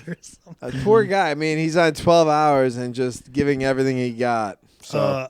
I mean, he's fucked up. He's a huge cut in his knee when she's like patching him up, and she's trying to like ride him basically. Like he's like, yeah, just 12 hours ago. I mean, he's getting rode and like Seabiscuit. Yeah. He's getting rode from fucking Zach and Jeremy. I'm not wearing any panties. Let's rock. Just 12 hours ago, you're a virgin. I don't understand what's going on here. 12 hours, you're a virgin. I'm just trying to catch up here.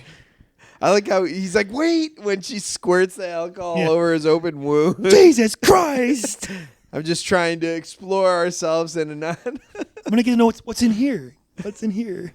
Yeah. Oh, Jeremy, she's like, I'll find you, and her eyes get big. I'm like, oh my God, she plays terrified. A great like sex crazed girl or whatever. I guess you could fucking say. Hilarious. Isla Fisher, yeah, so hot, so hot. Every one of their family, man. Yeah, her and Vince Vaughn have a great dynamic the whole movie as well. Vince Vaughn with everybody is fantastic. I mean, but that was so funny. I believe that would lead into dinner scene. Dinner, right?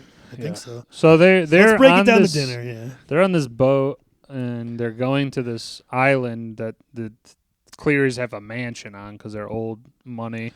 And they're after football, they all again get into like suit coats or blazers and sitting down for dinner, and you have like 12 people, 14 people there or whatever. So Ryan, I guess is there anything before they start to get to the old Jackaroonskadoonsky? Sure. Well, I would mention before the dinner scene is a quick scene of Sack telling a story to the family, and he's like doing this otter thing. He's like, and he was like, and he's he's like a guy with like the ASPCA or whatever. So he's trying to PETA look good like in front of the Mr. fucking environmentalist. Right. He's trying to impress the family, get him like he's Mr. Sensitive, and then Vince Vaughn. And Vince Vaughn and Owen Wilson are watching him from afar, and Vince Vaughn's like, "You got to do something, man. This guy, he's killing." I like, but Vince Vaughn's eyes when he's doing that ARF, he's like that. He's like, here it is. He tells him to put eye drops in his drink. He's like, he'll be down on the toilet for 24 hours or something. Right. And Owen Wilson at first is like, no, I don't want to do that. I want to play fair. And then he starts doing the otter thing, and he's like, give me the eye drops. Yeah, right. Immediately 180'd. So then that would lead right into the family dinner. As far as before the jerking off thing, they're basically like asking him, Well, the one part, Sack asks them how they know the family, and they say Uncle Ned's kids, Aunt Liz's brother. The or brother Ned, the brother of Aunt and the Liz. whole family looks at him like, Liz. who the hell's Uncle Ned or whatever? He's like, I never heard of him. And then So it's like a second cousin. It's like twice removed. We don't get the full picture of how I- Liz is related, but it's on the groom side, so it's not abundantly clear. And obviously, I don't think Claire or the people who are getting married aren't at the the house. There. There's a really funny part before the jerking off part where he says, Jeremy, I saw you on the dance floor. You move pretty good. And then like under the table, He's like kicking kicking him. He's John. like, yeah. because he told him earlier, and Nolan Wilson's like, yeah, right. Why would you say that? And he definitely saw it. And he's like, oh, thanks a lot. I was really please. lucky. I was more Phenomenal things. Yeah, it's more in the zone. If anything, it was the booze dancing. I like the old lady when she's like talking about FDR. Eleanor, huge dyke. Yeah, real rug muncher. I mean, we gotta definitely throw out a shout Yes. out. Oh, to- she was great in Wedding Singer too. That is. So yeah, it starts. Yeah, basically he starts asking about being venture capitalist, and that's when Gloria starts jerking off Vince Vaughn outside the pants, Over the pants over hand. the pants hand pants. job in front, under the table in front of the whole They're like family. aggressively going, yeah. And like you Jesus. can clearly see, and like just making a noise. How with much the fork. jam you got? Sorry, that. So she's doing that all the while. They're like talking about like the venture that they're on. It's The like, yeah, what the what project. are some They put projects some you bullshit do? together, yeah. yeah, and then so they He's like, give me an example. yeah, holy shirts and pants there. So they finish that, and then then the grandma starts talking about her Eleanor Yeah, Roosevelt well, it's funny connection. because the name that he came up with was like on the spot because Vince Vaughn was like about to bust his nut, and he's like, "Holy sh!" And then John Smart was like, "Shirts and pants." Like it was like like It was Right. just a run on. wasn't planned or whatever. And he's like, and it's like about poor people who donate their whatever It clothes. sounded so ridiculous. close. And, they, anyways. and then the secretary's like, I'm going to tell the Commerce secretary about that. I mean, when when Vince Vaughn's getting jerked off under the Yeah. table, dude, he just perfectly puts it in like where he's like, people like John is like doing Feels so good the when he- sales pitch, and he's just like, people helping me. He's like, yeah, people helping people. And then the other one is when he's like, who I got to pay you to laugh. Yeah, big lap dances for the big guy. man over It feels so good when good he when he jokes. Baba I like the Ganoush. fact that like she was doing so hard. I think the water like shook, or like the table, like. And then after he's like, I'm gonna tell the secretary. John's like, great, that'd be great, be terrific. And then Vince Vaughn's like, terrific. It was terrific. It was terrific. terrific, like so funny. Poor guy, And man. then Poor dude. and then as Bobby said, that gets into where the Secretary Cleary's mother, grandma, who is the lady from Wedding. Ellen Albertini Singer. Dow.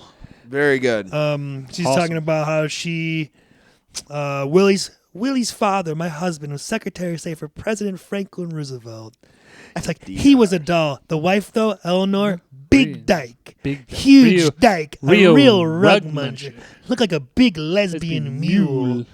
I hate to say it, that is substantiated. Dude, and then everybody fucking loses it at that, like kind of like, oh my god, and then Mother, the, you can't talk like that. he's like, mommy, we really no, but that's later, right? With Oh yeah, the- well eventually Jeremy gets down. He's like, Todd, I noticed you haven't even touched your food yet. I don't eat meat or fish. Yeah, so he was He's a vegetarian. homo. The grandma like right away. and then like Claire goes to him just like, Grandma, you can't say things like that, and.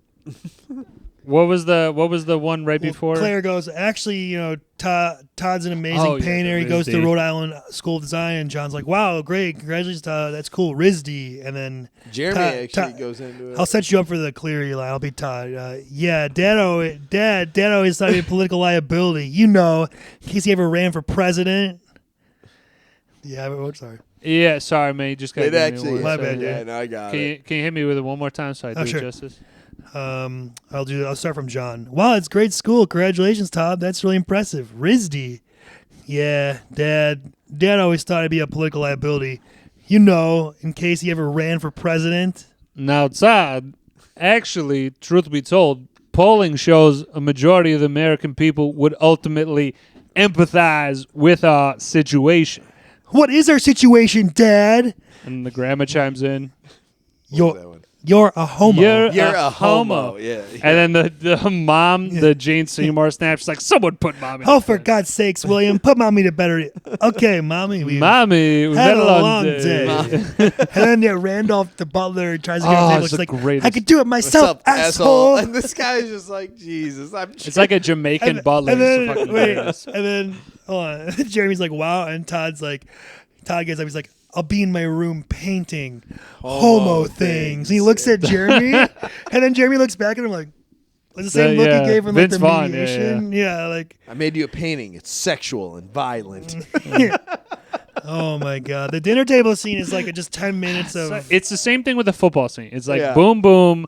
These are the two, I think, most memorable scenes of the I movie. think Yeah.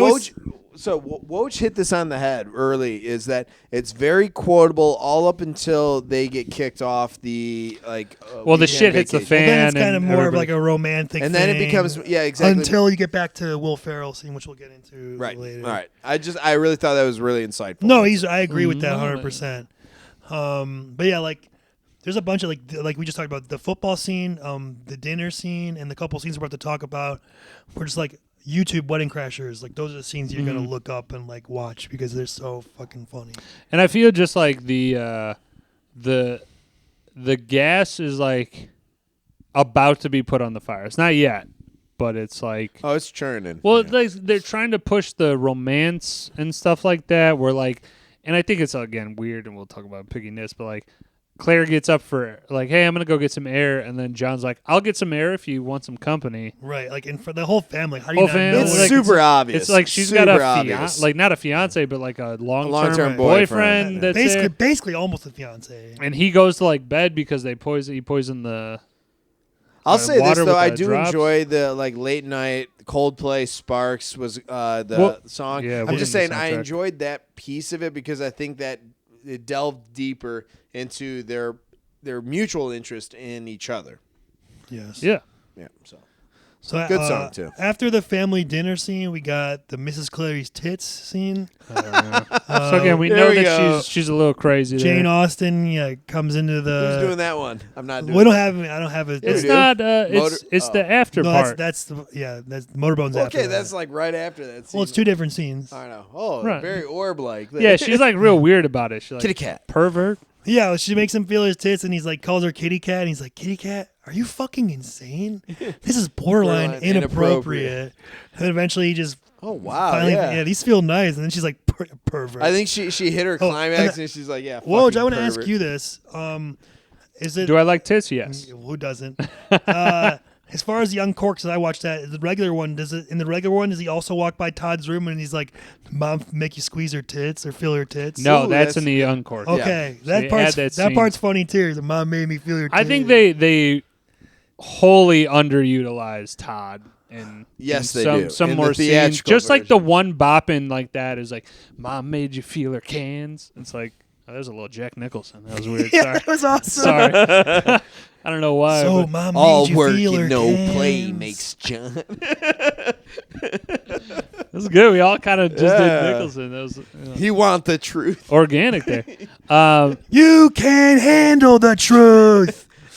Yeah, so like then there's he gets like our felt up, group. We're and then he's fucking cool. walking by Jeremy on the stairs. Yes. right immediately. So after. I have this labeled motorbone son of a bitch scene. Oh yeah, I'm listening which, in. Those are you guys. Someone's John, I'll be- someone's Jeremy. He's I'm Jeremy. listening. I'll be John. Okay, cool. All right. So yeah, John has just walked down the hallway, felt Mrs. Cleary's tits. Mm-hmm. She called him a pervert. He walked by Todd's room. Todd said, Mom. don't tell anybody about that because the last time the guy said it, he wound up in Guam because my dad put him there. So now he's distraught. Let's just say. Right. All right. And then Fuck Jeremy, and is then it? it's the last The one. last one. Okay, here we go. And then Jeremy comes up the stairs and here He's we walking go. down. I got you. All right. Go. John, I need to talk to you. No, not right now. What's wrong with you? Why do you got the weird look over your face? Claire's mom just made me grab her hooters. Snap out of it. What, a hot older woman made her feel your can? Stop crying like a little girl. I wasn't crying like a little girl. Why try getting jacked off for the whole under the table for the whole damn family and have some real problems, jackass? Hey, what are they like anyway? They look good. They look pretty good. They real? People for speed for comfort. What do you do with them? You motorboat? You play the motor? Motorboat son of a You bitch. motorboat son of a bitch. You old sailor, you. Where is she? She's still in the house? What's wrong with you? What do you mean, what's wrong? What's wrong with me? What's wrong with you? No, what's wrong with you? What's wrong with you? You're projecting. Drop it. You drop it. You start projecting on me. And why don't you enjoy yourself while I go ice my balls? Spit up blood. Drop it. Team player. He does a quote. Team player. Team player. Oh God, That was great. that's fucking good. All right, and the motorboat Where is she? I love it. His eyes get all big. motorboating son of a bitch scene leads into Jeremy's tied up in bed by Gloria. Oh yeah, and the night rape. She has sex with him, and then later on he wakes up Todd. and Todd awakens him while he's still tied to the bedpost, which is fucking. And then secretary comes in after. Yeah, that. this is also one of my favorite fucking scenes. So funny. Hey, you want to play tummy sticks? What's tummy sticks? God. No, tummy sticks, no. tummy sticks. And then like yes, like I said, Secretary Cleary's coming in. He's tied up to And, the bed, he's and he just looks. He's yelling at Todd to get in the closet. Get in the closet. Get in the closet. Just get in the Get the closet. Get in the fuck- closet. Get in the closet. Get in the closet.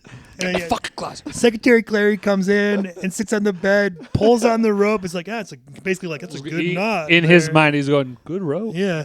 He tied a noose to each one of his hands. And Todd is these things. It's a The slip doctors call them night terrors.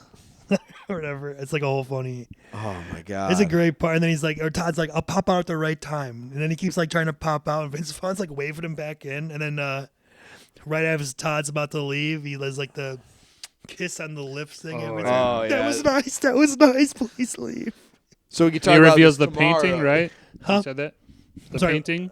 Oh, I didn't know. You got. Please, I missed it. He reveals this painting that he's on because, again, he's a painter. He's standing in a forest. Jesus Christ. He's an artist. And it's like a very like woodland fairy type painting with Vince Vaughn. Clearly, like his face. And like he's only covered with a So leaf. he's kind of like an Adam and Eve thing going. Yeah. Right. It's So fucking it's like- hilarious. He's like, I painted this for you. It's like, okay. I call it. Oh, I have it here. What? Yeah. What is it called? I forgot. Okay.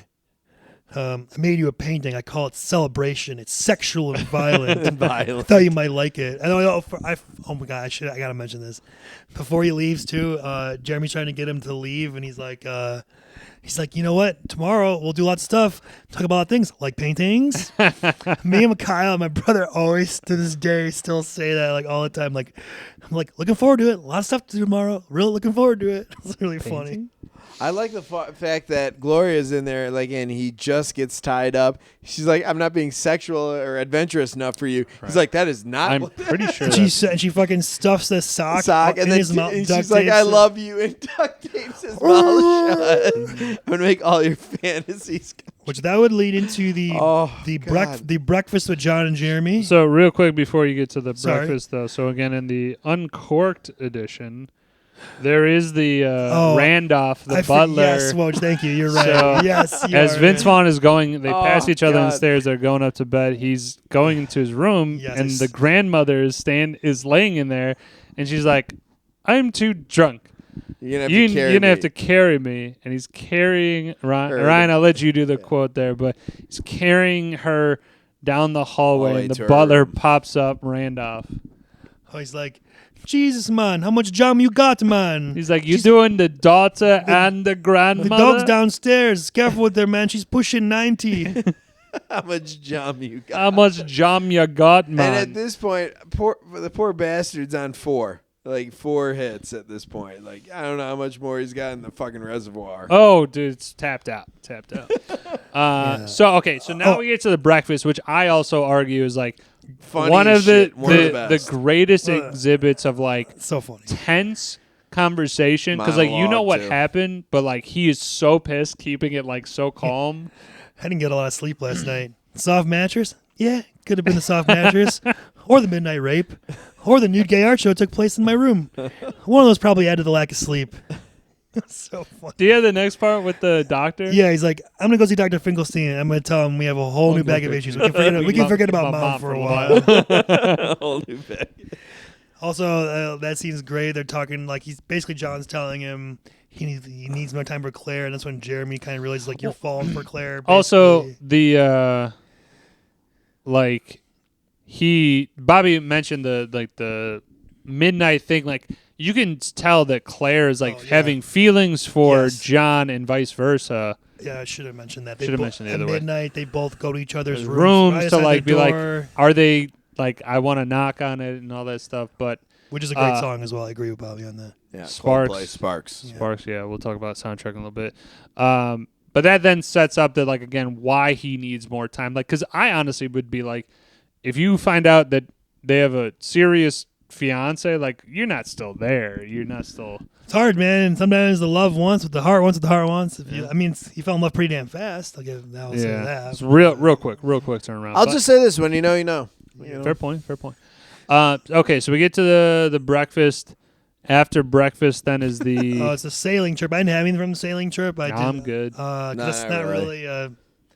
I think whatever. this is where The sailing- Claire finds out Just that filler. he's kind of full of shit. Yeah, and you're right. He just tries filler. to do the sailing thing. And he doesn't He's know. kicking the jib, Right. thinking it's gonna. But that leads into though the hunting for quail scene, which is Yeah, so Vince Mr. Vaughn, Environmentalist is Yeah. a quail I got is it. a hunter. my Mr. Environmental is also a hunter. Kind of interesting combination. I hunt quail, Jeremy. They're overpopulating this region and they're decimating the grubworm population. You got a fucking problem with that? Not clearly as much as I do your with the attitude attire that you towards- have on, or your general point of view towards everyone. But let's go kill some birds. I'm psyched. I'm psyched. And then also like when they're walking in the Yeah. woods, I don't know if you want. I got the first part. I think Jeremy says is like, It's like, you ever he's like, shot- you ever shot one of these? I don't even know what the Yeah, the fuck whole a 17 quail years is. we've known each other. I've been sneaking off to go on little hunting trips around the world. No, I don't even know what a fuck a quail is. It's like, I feel totally ridiculous. Like, I'd have to be in camouflage so the big big dead quail quail, doesn't see yeah. me. I know. Why can't we hunt something cool like a hawk or an eagle? Something with talons.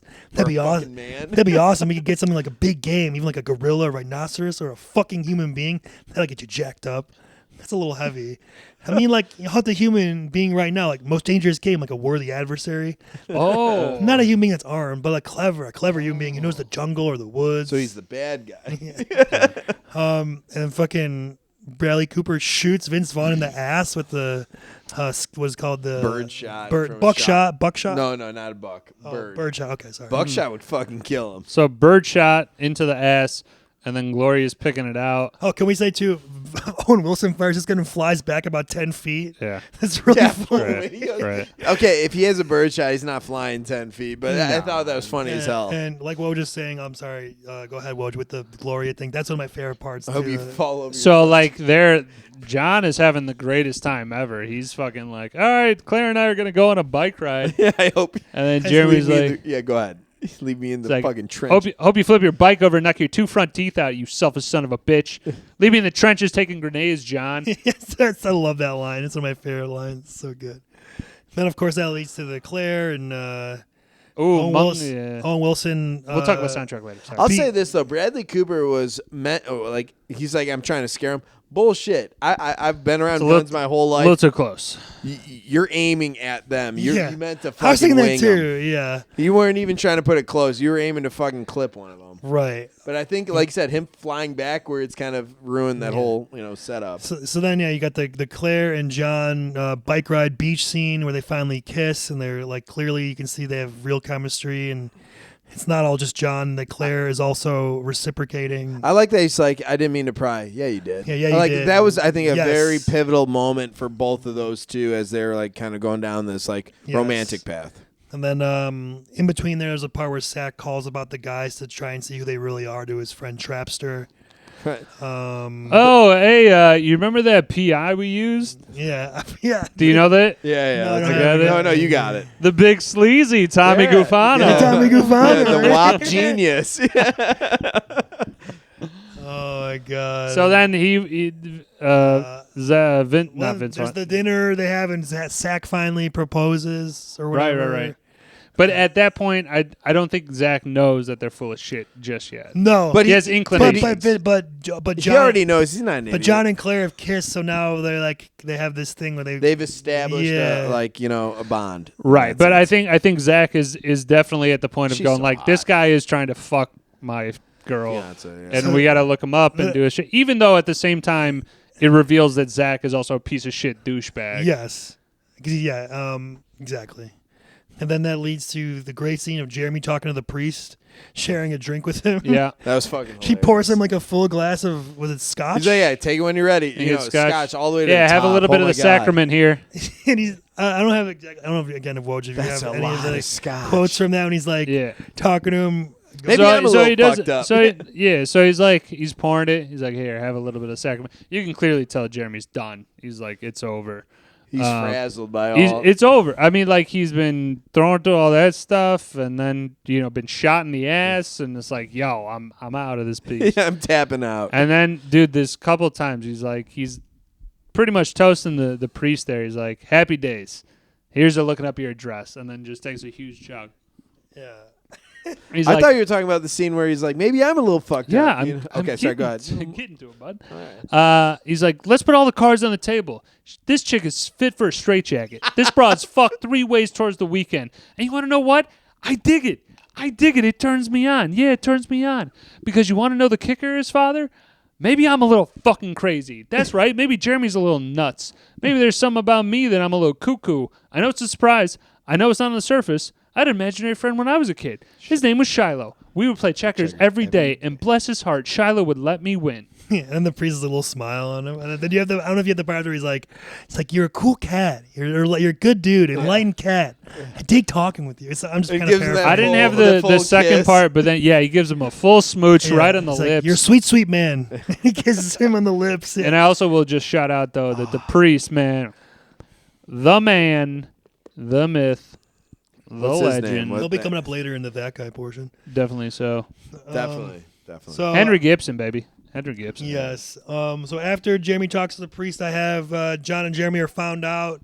So The big reveal, yeah. Shit hits the fan. John's talking to Claire and says you can't marry this guy, and then right as she's about to talk, fucking Jeremy comes around the house and you can hear a gunshot in the background. That's a picky nit for me, too. Grandma's good, but then she's like, you can't go around shooting people on a whim, lady. Someone get the fucking gun from her. She has This a isn't- shotgun. This isn't the old days. Side by side. And then Sack punches John in the gut, and John has to reveal what happened, but he doesn't get to fully explain everything. It's kind of like black and white, what he gets to say. He's It's like, shades of gray. did you crash weddings? Yes. Yes, I did, but it's not exactly like what you think. And then, then Todd's like, Jeremy tried to seduce me.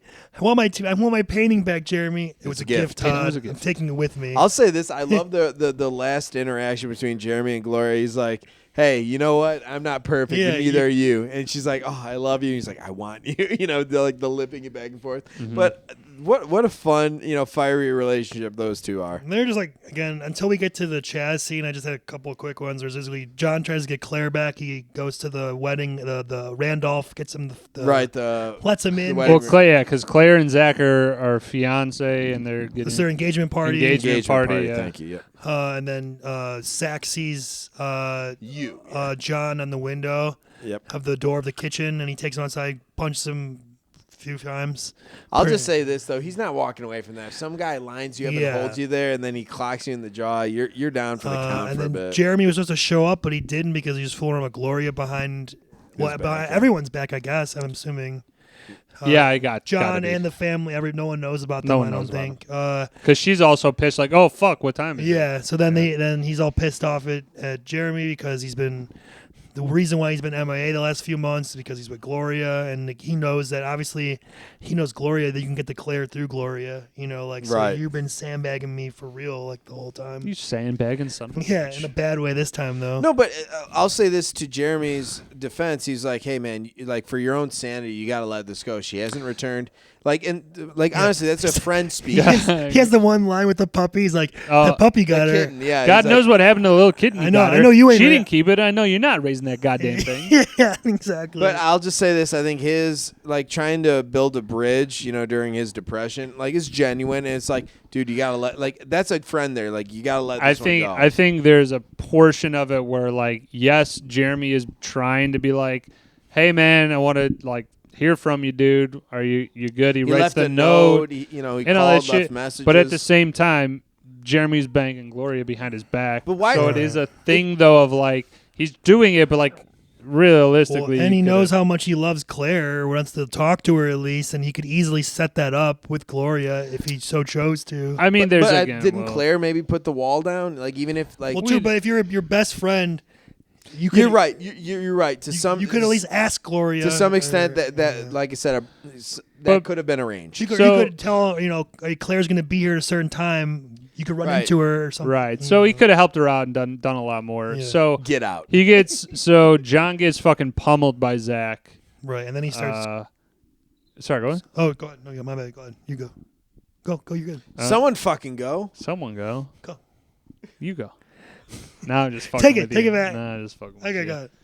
Yeah, so he gets his ass beat, and then he ends up going to Chaz Reinhold, who is the... I was going to have one quick thing before. I was going to say he gets depressed and he crashes weddings alone. Oh yeah, the whole funny as montage shit. of him doing... I was actually... I feel I was alone actually right sad. now. Yeah. I was actually sad of like, if a guy did this in real life, I'd be like, what? I'm not going to lie. what's Unfortunately, my DVD copy skipped right over this part. It was choppy. There was like a scratch on it no. there, so I couldn't... I remember Yeah, it. you know it. Yeah, Yeah. but... It just simply is like him going and like he grabs the like- bouquet and throws it away. down. He makes Doesn't he out try- tries with to make out with the bride, Makes right? out with the Yeah, bride. yeah. He kicks the And band he kicks over. the snare drum or set, something yeah. like And that. he's talking to the kids about love, and he's That's- telling them it's not real or something, right? It's like, I'm not picking on love Love. because I don't think friendship exists either. Yeah, okay. He's being so dark. That's all I wanted to mention. Melancholy. Right, it's yeah. super dark and like again, like Oh. I felt I always feel sad at that moment. And- Like, oh no. And the one scene where him and John connect at John's apartment, and he's reading the "Don't Kill Myself" book. yeah,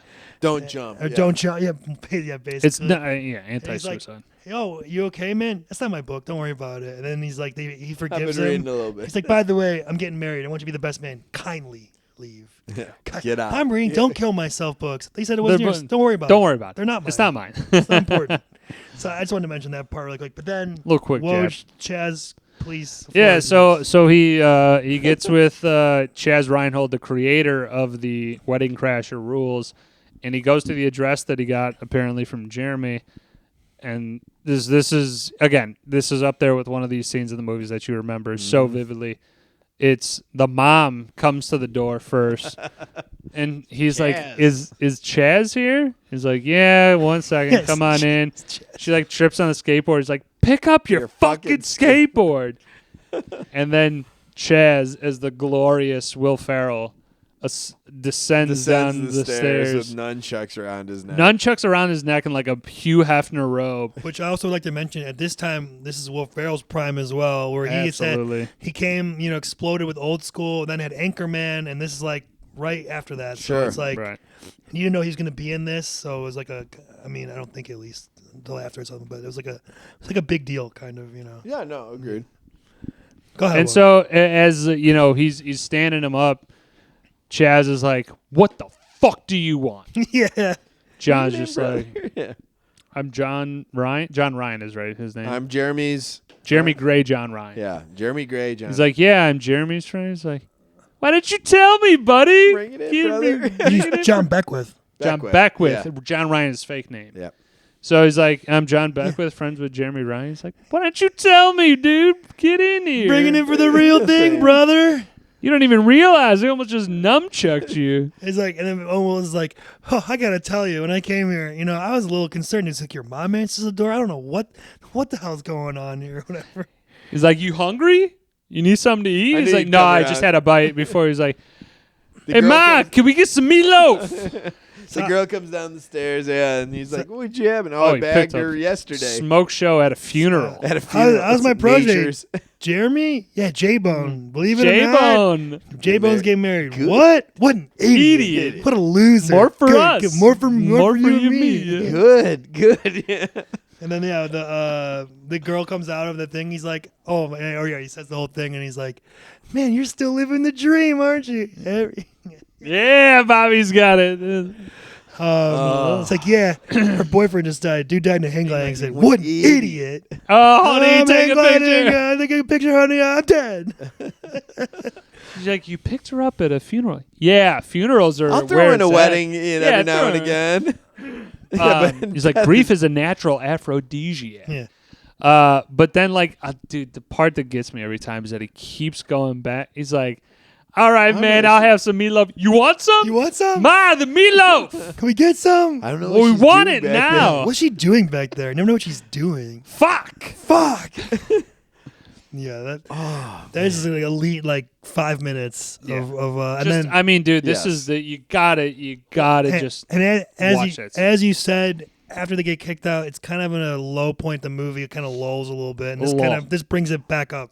You know, Well, then it ramps up for the last like 30 for the last minutes. like 10 minutes or 20 whatever. minutes, What it is is. what is this? 2.5 hours? 2 hours. 2 hours hours. and 6 minutes or something. Uncorked too. I thought That was they had maybe. yeah. All right. So, and then it obviously leads into the final scene, which is the Jeremy's wedding. Oh no, I'm sorry, I'm skipping ahead.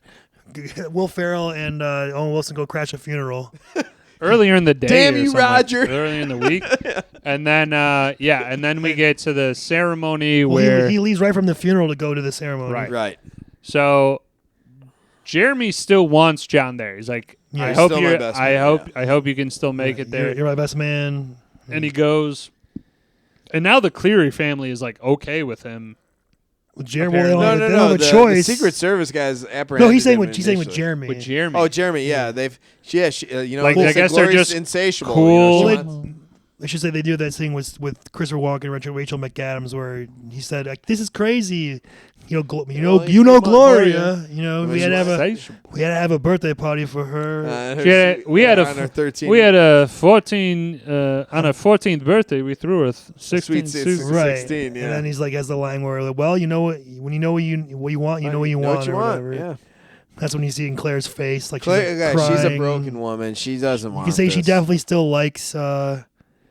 Right, there's something there to go on, but so John gets apprehended by Secret Service Right. walking into him.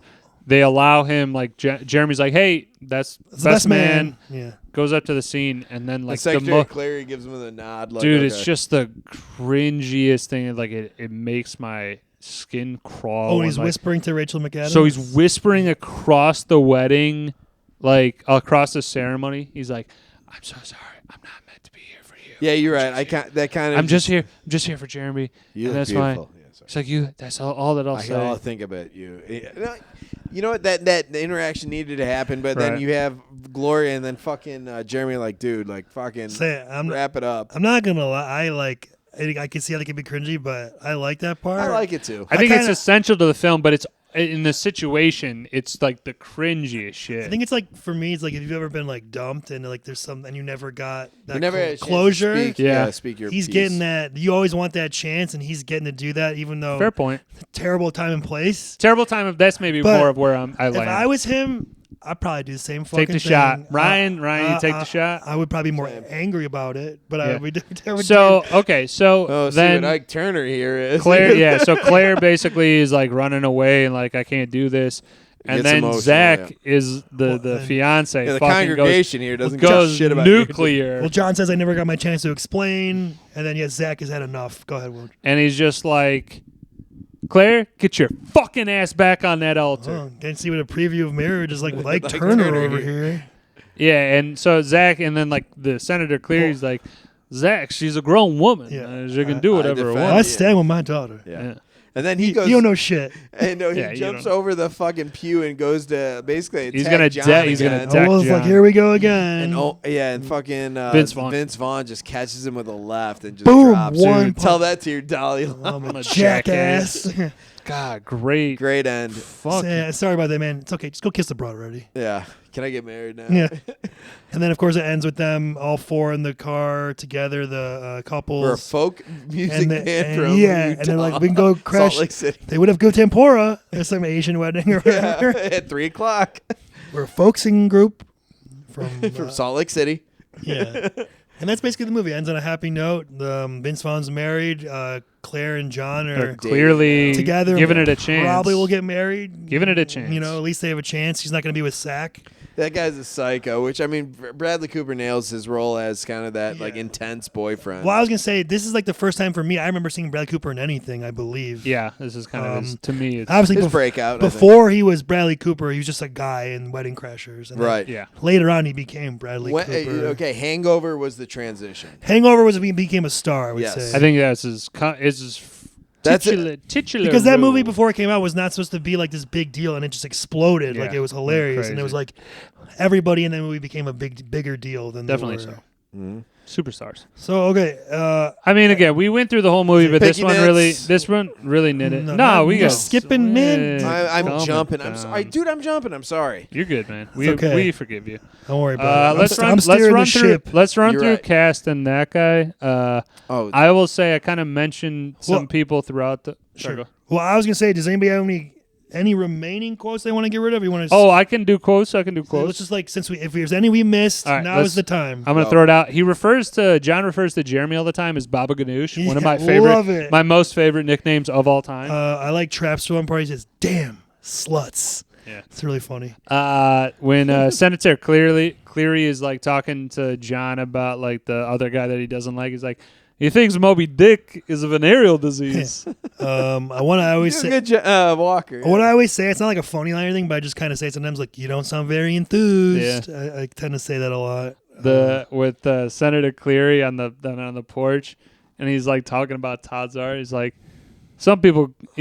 John's like, some people call it art, and he's like, scrap. It's crap. I like the one scene where he's like, "It's gonna be crickets. I'll be in the back of the room Yeah. saying I Yeah. told you so." Heart. Yeah, I know, right? She's just roasting this, like, husband and wife, and Oh, he's tarp's coming off. like, oh, it's getting serious. Getting hot. No, but I like that, and he's like, "Dude, like, stop Yeah. with the bullshit. Like, say something that's Love, meaningful." and then he comes up with like a cheesy line of like, "Love is Finding your finding your counterpoint. counterpart in another." Yeah, so it's cheesy, but again, it works for the film there. Again with the Baba Ganoush, 46 long Baba Ganoush special, love it. And then, I mean, fucking Will Ferrell that always sticks in my mind. They're at the funeral, and he's like got the one chick on his mind, on his arm, and he's like, "Damn you, Roger! Damn God it! damn you. Damn you!" Also, at the end of the movie, when Will Ferrell is at the side of the wedding, the car driving away, he's doing it, and then Todd looks at him. Todd, looks and over. you just know, like, Todd, like, is getting a thing for An him now, unhealthy whatever. attraction. Yeah. But yeah, he's like air humping the chicks with them in their arm. The last one I got is just like, I thought it's one of the funnier ones of Owen Wilson because he doesn't have a whole lot in this movie. But he's like, "I'm not standing here asking you to marry me. I'm saying, I'm don't marry asking that you guy. to not marry that guy." Not marry him. Love Fair that. enough. It's very, very little Oh, like, absolutely. fuck you. No, Big F you. I am out of quotes. I am exhausted on quotes. We kind of did that as we went along, We which did the whole I fucking think movie. this movie needed to have it that way. No, because I otherwise agree. it would have just been quotes upon quotes. exactly. And I will put graphic And quote it's, overload. I think it's good to do the quotes thing because we have more context for the scene, so it makes more sense too. You know what I mean? This movie's some. what, 20 years old? at All this right, point? so cast. I have next is the scene stealing supporting performance. So obviously not Vince Vaughn and Owen Wilson. Anybody else besides them we want to throw out there that we think should get some recognition? I think Bradley Cooper, when they get off the boat, that whole interaction was fucking hilarious. I think Will Ferrell's the obvious Will Ferrell. choice. Christopher Walken, Bradley Cooper, of course. Throw Will Ferrell and Christopher Walken out. I'm The butler dude, I'm he's- probably going Randolph. either Ron Canada, Randolph, Mhm. or Keir O'Donnell. I had him as, too. Todd. Todd. Yeah. Yep. I think he plays that role so well. Also, I had the grandma, Ellen Albertini Dow. Yeah, you gotta put some respect on that name for sure. And I She's just would great. say too that I know they're kind of like at the forefront of this movie more, but Rachel McAdams and Isla Fisher do a really good job in this movie. I think Incredible they job. are fantastic in their own. not only lanes. are they obviously attractive, but they have like personality and they're like funny and They own the role. They Right. absolutely they're own very their roles. believable in both their characters. Like I could see them being those people. It worked. I think it was a really good job. Mhm. Okay, so we're gonna go to that guy now. It was a little controversy last time with that Little guy. controversy. Yeah, I'll admit, as I looked back through it, I was thinking I was saying something else, but I really So wasn't. I'm gonna say this. Let's So just do it good. like this. So that guy. Let's just call these nominations. We'll throw out people. Sure, And then why don't we each pick who we like as Fair. our that guy? Fair enough. Yep. fair enough. All right. Do you want me to name him, or do you want to just Yeah, take you got it. turns? No, you got I it. have a list. I don't want to cut anybody off. No, you probably have them all. Whoa, do you want me to go? Or you want to go? Dude. You go. Okay. So I think obviously Ellen Albertini Dow. She's the grandma in this, the grandma in The Wedding Singer. Mm-hmm. I think Keir O'Donnell, Todd. He's been in, like Paul Blart, and he was in So, the episode of Sunny. The European. A couple things. Oh shit, that's him too. Yeah. Is Dwight Yoakam considered that guy or no? I'd give him that. So Dwight Yoakam is a That's a hard weird pass, though. case of like he is extremely a popular and famous artist, like musical artist in Yeah. the 70s and 80s as like a country folk singer. But it But he doesn't land really here. like he only had a couple roles as an actor in like action kind of movies and stuff like that. But like I don't know if I'd be like, yo, this guy's a huge. Like for me, he's like that guy, but I don't know for someone else. He might I not wouldn't. be. I wouldn't characterize that. But Okay, Jeff Stoltz as Craig, the groom. Yeah, he's in a, Craig, yeah, he's been in. He a was in bunch. She's Out of My League Yep. and a couple other things. You're right. That's a great that guy. Larry Joe Campbell. He's As the the best groom's- man at yeah. Craig's wedding. He was in According to Jim. He's in Hall Pass. Funny comedian. He was Hilarious, in one yeah. of the seasons of Euphoria. He was a cop. He's in a lot of shit. Catherine Justin, Chaz's mom. She's been in some like TV show things. I think I saw Oh, yeah, Malcolm in the yeah. Middle, and I think like I'd say they're Seinfeld. very small roles. So, yeah. And of course, my last one, Henry Gibson as Father O'Neill. He's gonna be that choice. where's he from, baby? Luck of the Irish. Luck of the Irish. Disney Channel movie. Let's go. I always think of him as the grandfather from Luck of the Irish every Hell time I yeah. see him. So for me, that's my choice. I go with Definitely, Todd man. on mine. I really think that he embodies that guy type of a feel. I can't believe I didn't make the connection for It's Always Sunny. Yeah. That kind of like frazzles my mind right now. Whoa, do you have your choice, or do you have any other people you'd like to throw in there? Randolph, I bet is yours. David Conrad, who played Flip, what's his name? Okay, I don't know. Trip. What else is he in? I haven't seen Men of Honor. Oh, that's right. He was the prosecutor in Men Cuba of Honor. Gooding Jr. movie. Yeah. Okay, I didn't see that. Sorry. How? You call yourself a cinematography like expert? I don't Jesus know. Christ!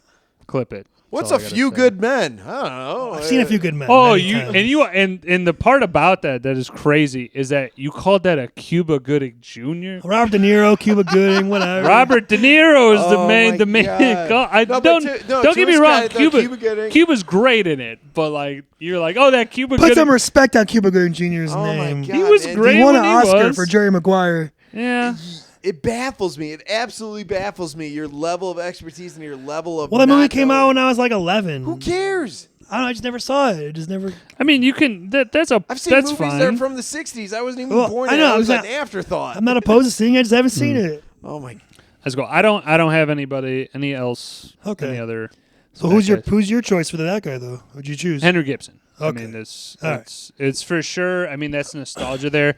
But again, like I don't think of Will Ferrell, even though he has a 7-minute cameo like scene or whatever.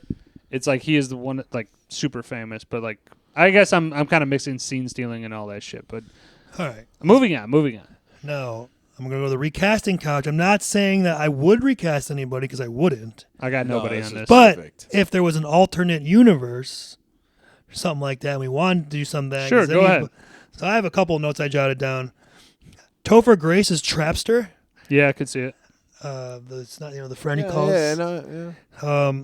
If this movie was made like 10 years later, Danny McBride as Chaz would be funny. Danny McBride's Chaz. I can see it. Okay. And then if this movie was made earlier in the 90s, let's say with Adam Sandler, he'd be probably John. I'm assuming he'd be the emotional, the Owen Wilson part. Who would be? Jeremy, I was a tough time filling. I had either Steve Buscemi or No. I don't know. That's a hard role. Yeah, to fill. no. The Jeremy role is Fast hard to talker. fill. David Spade, Alan Covert. I don't know. I No, couldn't, it's a fast talker. Like I couldn't bigger place guy. that one. Norm Macdonald could pull that off, but that would be a Maybe. weird feel. Yeah. Norm Macdonald doesn't a- have like a charisma. I think if he does. if Phil Hartman was younger, he probably Late could lady have. guy. You know what I would do, man? Let's fucking throw it out there. Phil 'Cause Hartman would be I good. the would have wacky loved to world- seen Phil. I would like a younger Phil Hartman and then Adam Sandler combo. That'd be yeah. such a weird. I think it would work though. Like As- Phil Hartman as like a the man, like a more attractive, like younger, no glasses. Yeah. Maybe I Early don't know. SNL. I get it. For Chaz, I had Chris Farley. Yeah. For I think Sat. that'd be a stretch. I love Chris Farley too, but I think that would be a stretch for him to be Chaz. That's all. Oh, I think that part calls for him because he's like the crazy wild friend. I think that's the. I would see Chris Farley as more of the best man to that one dude who's the comedian. Yeah. That'd be funnier. He could do that too. Like I was in like, dude, that Yeah, almost is. no, that would work. That would work yeah. too. You're right. And then Ben Stiller as Sack. Ben Stiller would No, would not work. a sack. No. What are you talking about? He plays the dick in Happy No. Gilmore. No. And in fucking Dodgeball. And If in you're Heavyweights. okay, but you're going for a guy who looks like he's from a Polo commercial. Ben Stiller is not that guy. No, you're not. Yes, he is. Sack You're is not- supposed to be Mr. Like, You're going for a guy who's an asshole. You're not going for a guy who's a model. We don't care how he looks. No, but I'm saying you're getting this guy who's like from the Northeast, Mr. Fucking. No, I think you're Pretty boy. going too far into the look Okay, part of it, whatever. man. Yeah, I you're think good. Ben Stiller could play the role. Yeah, we're going for because the he role, could. right. He can. I disagree. He's played it many times. fine. You're entitled to your opinion. It's So- wrong, but you're entitled. And then I had Rob Schneider as Todd. That would Yeah, be. yeah. I could see that. That's that funny. would work too. Okay, that's it for me. For that. That's good. That was a good rap. I don't have any recasting. I thought it was. I was pretty high, beautifully and I thought of casted. that, and I had to jot that down last night when I was watching it. That was good. Okay, so we're gonna go to the music. Sure. Needle drop, use of a score in a scene. Yeah, I'm gonna start it off. Jerry Mungo. It's an a cappella opening number. I had that too. Opening scene score. Fucking absolutely great, man. I love it. It's different, but it's memorable for sure. Again, my absolute favorite song from this movie that I still listen to, "Shout" by the Isley Brothers, without a doubt. Yes. I thought you were doing the Mungo summertime. Jerry in the summertime is a good one. The beach montage for sure. I love Coldplay Sparks. Like Bobby Coldplay said. Smarts makes you really. It gets you in That's the feels. the feels. Yeah. And then also I do like Guster's "I Hope Yes. Tomorrow Is Like Today." I had that too, and I also had Casey and Sunshine Band, "Keep It Comin' Love" when they were doing the Okay. weddings in the Casey beginning. and the Sunshine Man, they're actually touring around here recently. So So those are all the ones I had. I got last one, Camp Hollywood Special, the Bill Elliott Swing Orchestra. Oh. I believe that's when Jeremy and Gloria are dancing. yeah. yes, Yeah, I would say is saw weird about Swing, this. So on the DVD, they have like special features, and you could Sure. like, there's like a music part. So I clicked, I'm like, oh, cool. Maybe I can just do it this way. And like, all the songs that are on the soundtrack, like none of them are in the movie. It's really weird. Like I guess at the time they were kind of more common, I guess, doing that. But Yeah, you're saying the songs that you're like, oh, that wasn't in the movie, it right? could have None been of played them in the were. background There- though. That's very that's faint. usually what I find is that if you didn't I hear thought you it were talking about prominently, they did a 99 Balloons that If they you don't- sang that it was just yeah, if you don't hear it prominently, there are a lot of times where they used it in a scene that got cut out. That's definitely a possibility. or in passing. Or that's they muted down. have it very low where the dialogue is over it. I don't think.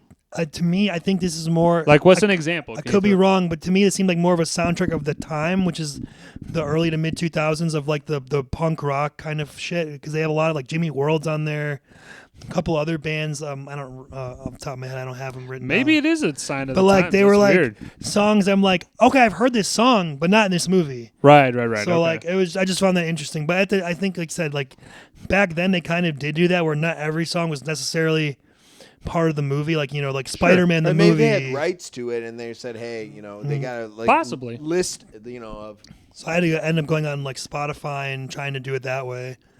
But there weren't that many anyway in this movie. There was only like Sure. six or whatever. Okay. I didn't have a cinematic shot. I don't know. It's comedy. I mean, Tits. I'm sure. I do. You know what? Yep, that's my answer. Okay, the The cinematic open- shot of them coming into port like on the boat. That was kind of nice. Or the big ass house, Sure, that's setting good. the scene. That's true. That's fair. Or the beach. The beach was gorgeous. I stand by my statement. Okay. Tits. I agree with the tits falling on the bed. I'm going to change my answer to Wojciech. That was a fantastic because that is a memorable scene. I do think when I think of wedding And crashes. my God's eye Grammy, view of just boom, boom. and my Grammy boom, always boom. remembers that shit. Yeah. All right, so let's go to the spin-off prequel sequel. Sure. Part of anybody has anything, I think an obvious one I had was Funeral Crashers. I would, Okay. let's get that going with Seems Chaz and whoever. I got Secretary Cleary as a young man. Maybe he was like more of like maybe he was a bad boy, and like he kind of gets like when he's sizing up Jeremy, he's like, I know who you are, motherfucker. Yeah. I'll just say this, that I would go more on Claire's story, Habitat for Humanity. Let's get, her in her own movie because that's where they met, Zach. But I think that'd be kind of fun. You could make it kind of romance, but you could I do feel like more it'd be hijinks. PG. No, I though. think they've been there have been talks about a sequel to this movie for 20 years. I hope they don't. Yet I to hope they happen. don't. I don't Please, really God, know. Don't. I don't really do know it. what would be a good idea. I mean, Don't. Just something quick. No. I feel like you would want the couples to be together because otherwise, if they're not, it kind of ruins the ending. Yeah, of but the at first this movie. point, dude, they're fucking 50. No, I'm saying, but I don't know what the plot would be with the. Nah, they probably do some bullshit where they're like, "This is Jeremy and Maybe They're kids. Maybe or like their something. kids are getting married and someone crashes their wedding, and then they're like, "Hey, we know this thing," and then there's Yeah. some- Hey, we're All experienced. I can say is that with you explaining it like that, you know it's going to be Yeah, dog. no. It's dog shit. Yeah. You can't do it. No, I don't know. It's a tough Moving idea. on. You're right. It's one of those movies that's as good as on It was its so own. good then that you don't make a sequel. Don't do anything It's with kind of like they should have never made a sequel to The Hangover, and they. Abs- you it. know. So the problem is that they made too many sequels. Exactly. Like even just like the one, you're like, okay, this still could be The great. second one was okay. Same and then with, you like, go to the third. The and you're third like, was what a the Same for stretch, me man. with like The Matrix. Just stick with the Same first thing. one. Oh, yeah. That was a They money did it grab. great the first time. What the fuck are you doing? Does anybody have What any the fuck? thing for the switcheroo? I do. All right, so I've been thinking about this. Jeremy Gray. Again, my brain was extremely baked when I was doing this. Clearly, so it's brilliant. Switcheroo. Jeremy Gray is Wes Mantooth's son from Anchorman, and that's why he has this fear of commitment and all this stuff. Like he was kind of a Okay. douchebag. I like that. That's a fun. A little bit of a stretch, right? Yeah. Yeah. The only, Yeah, go ahead. I'm sorry. No, go ahead. The only thing I had that would be like a quick like cameo kind of thing would be like if Vince Vaughn and Owen Wilson's characters appeared in The Hangover at the wedding that they were going to or whatever. Oh, okay. Oh, Like, that would be funny like, as shit. like an after credit scene or something at the bar and they're talking, hey, who are these two guys? Or I don't know, some shit like that. Bobby, you got anything? I'm you got sorry. I anything? really didn't have, I guess, something that was in like. It's not always a cut and dry category. No, It's- I didn't have anything that would really like blend well, so I'm gonna just withhold on this one because I was thinking of different avenues, but I was like, you know what, that's more of a stretch than anything. So That's cool. I digress. Oh, I did put- do you have more Woj? Yeah, I put Chaz Reinhold as Frank after he got divorced. like 7 years later, it's like That's that's good. exactly what he That's turned a fun into. Run. That's good stuff right there. Yeah, I was like, sometimes. Sometimes. Well, sometimes. All right, let's do picking nits. Yeah. Yeah, picking Nits time. Okay. I'll start it off. Go There's a real lack of security at the wedding. You would think that a sitting U.S. senator, would probably have like photos of people or like cameras up, and then Keep in mind, this is 2000. Like, 2005 isn't Wouldn't like you the probably Stone have to Age. have like actual invitations too to show them? Well, in the Wedding Crasher rules, it's like have a bevy of different invitation on the things, ready. or place cards rather. The invitation, they go, hey, you say, oh, you forgot it when you were trying to rush out the door.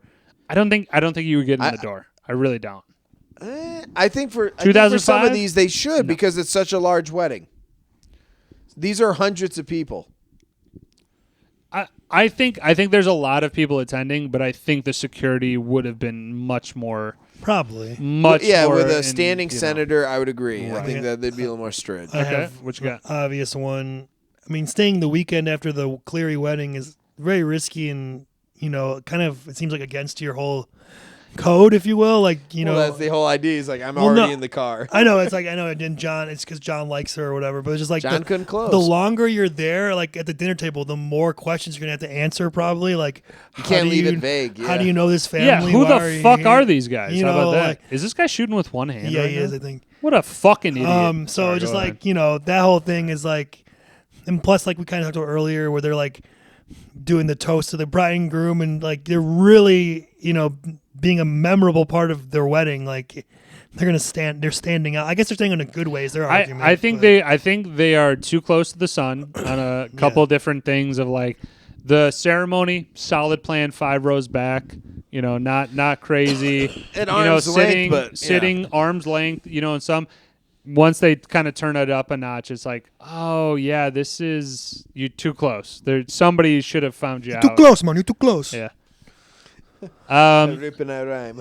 I just I love that. I don't know how old they're supposed to be. They said they've They been gotta be friends 30s. I'm thinking like 35. late 30s. They said they've been doing it for 12 years, so I'd imagine maybe. But yeah, like, what mid-30s. do they feel like to you? Because to me, I think Vince Vaughn perpetually looks 38. Well, to me, again, it's kind of hard to say because like when I saw this, I was like 15. So Right. to me, they're always like older. But now, like legitimately, I'm probably like around the same age as them. True. So I'd say 30s. you know, They I'd say gotta like be- 35 or something like that. 35 I think and that's above. fair. Okay. That's Vince wasn't Vaughn's- a picky nit because they're. It's not a terrible thing of like, oh, they don't look that. They could easily pull 30s. I just didn't know if they were trying to play like, oh, you're 28. I'm No, like, I don't 'cause buy that. They said they've shit. been doing this for 12 years. So right. And they've been friends one for of my 17. picky nits is, why is the grandma just randomly pulling out a shotgun and trying to shoot Jeremy? That makes it like for What me. are you talking about? Because she's crazy. No, the priest told the. No, okay. Grandma. Even still, I don't see her having that type of outlandish behavior. No, like, sorry. I wanted. Whoa, does that? I always thought that, but then again, sometimes I don't think that. Isn't it because Sack told everybody what he found out? I thought all that Jeremy told Right, the was priest like was that he's like he's into fucking the her girl, and she's yeah. crazy She's and nuts. he's crazy. He didn't never reveal the mentions he's a plan. crasher or anything like that we Thank see. you. That's what I meant to like elaborate. on. I'm just saying. I always Like, assumed that it was based off of the priest being the other older person To- there talking with. To me, the it was other older person. a coincidence where to Jeremy it seemed that way, but in actuality, it's because of Sack where he found out. I mean, it's very possible the scene's because they not have this in the movie. the scene where he gets the call and he's like, "Oh, really?" Which, how did he know who they actually are if he doesn't have their real names? That's what picking it I had. Like, would he give him like? Well, I think very. did they use alias before? Or they, But I'm just saying, I think it's very easy to look up this thing. Okay, the holy shirts and pants right? doesn't exist, Is that incorporated? and then you could or probably go an from there entity? to go. I know what you're saying. You're not going to get a full profile on him. yeah, but I like a think they're private going to eye be would able not to have say something within but 24 hours. Also, if you really think about it, Zach, when he does the reveal, he's like, they're not who they say they are. He doesn't really go into. But They're then- not venture capitalists. but That's then he all says they crash weddings to meet girls. right. Okay. I so mean, that's something a private eye It- I don't think would be able to pick up. I'm on, just saying like, he within could a just 48-hour assume. span. He could just assume like these guys are just lying their asses off to bang girls. Like Well, I'm just saying he doesn't reveal the whole We plan. don't really know. It could be the priest maybe got some more information that we didn't see off camera, and they combined efforts, so to speak. I'm just saying You know- that I always assumed it was the priest telling the grandma. I could absolutely be wrong. See, I don't know. I did used to think that, but then watching it last night, I was like, oh wait, I think he's just like he's thinking that he did tell him, but he actually didn't tell him because he didn't know all the. You know what I mean? Could be. We but don't may- get that scene. How does Jeremy get out of bed after he's been roped? That's a good question. Who unties Who Jeremy? unties him? Gloria the next eventually? day. I'm Gloria, I assuming? guess. No idea. She yeah. probably blew him again, and then Yeah, maybe. Yeah. Nice. Changing shoes for air. It always pisses me off. Yeah, that was so. Stupid. Hold on, let me go change my shoes. Shut Well, if you the guys were fuck- going to go for a walk, Fuck if you're in off. like penny loafers, Okay, I don't. But fuck like your you've been penny waiting, loafers. you've been waiting for a long time with this girl the whole time. You're gonna You're really right. change your fucking shoe. and Gives then a fuck. yeah, that's crazy. Also, Craziness. it should be around if it's a rule or not. Have the proper equipment on. Be in the game. Get ready to go. You're like You're like the guy in the Friday Night Lights didn't have the helmet. I mean, Fucking come on, man. What are you also, doing? also on the ropes, like the senator doesn't question it; he just grabs and is like, "Okay." Also, how about a picking net? I mean, it probably could work, but no one heard or saw the eye drop thing going in his glass, like in their periffs. Yeah, I Like, don't know. without sounding weird, the chemical that would make him sick was no longer in eye drops. yeah, at it that was point it in was time. myth busted for No, sure. I was just saying, like, you know, that's Without that's a getting good too point. technical, but yeah. No, it was pretty much widely spread that it's like this doesn't work. Don't try At it. one point, I think in like 1984, yeah, that would have been the case. Probably. But no, yeah. Yeah. There's just some continuity stuff. John says 17 years friends, and Jeremy says 16 at one point. They're like Jeremy's like, oh, we've been friends for 16, whatever. He's saying psycho shit at the like. Again, if your buddy like as best friends as I am, like if the guy starts talking like that, I'm so sorry.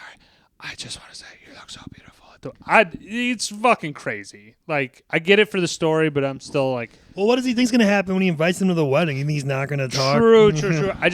I would That's a fair honestly, point. I would honestly think that my buddy would be like, okay, Wait wait till till afterwards. after, yeah, not in the middle And of the then ceremony. hold on. So like during the whole wedding crashing scene, like you want to be noticed, but you don't want to be fucking spotlight noticed. And them like Right. cutting the cake with this random Cutting the cup. cake, doing speeches, yeah. Like It's there's too a much certain extent of attention. like bringing attention to yourself, but Yeah. you don't want to be like the focal point of the whole wedding. Right. Yeah. I would also say like I think they could have found a really good medium if they just kind of combined the uncorked version with the theatrical. Uncork's the only way, but. Yeah. But I'm just saying, like, the scene with the Shlomo scene, great. Should have added it. Randolph, the Todd scene, like, they should have added those in. It wouldn't have taken more than 20. It's not even really that long of a movie. It's only like 2 hours and 5 right, but minutes. I'm saying even those 3 scenes combined would have been like 10 minutes, another, not even that, like Not another even, minute and a half. So I wish they kind of just kept that there. Also, just another comment. They're betting on this ceremony. Fucking great. Love That's that. fucking hilarious. And then also, pretty sick that they're technically going to be brothers, like brother-in-law, because the sisters are married. That's pretty dope.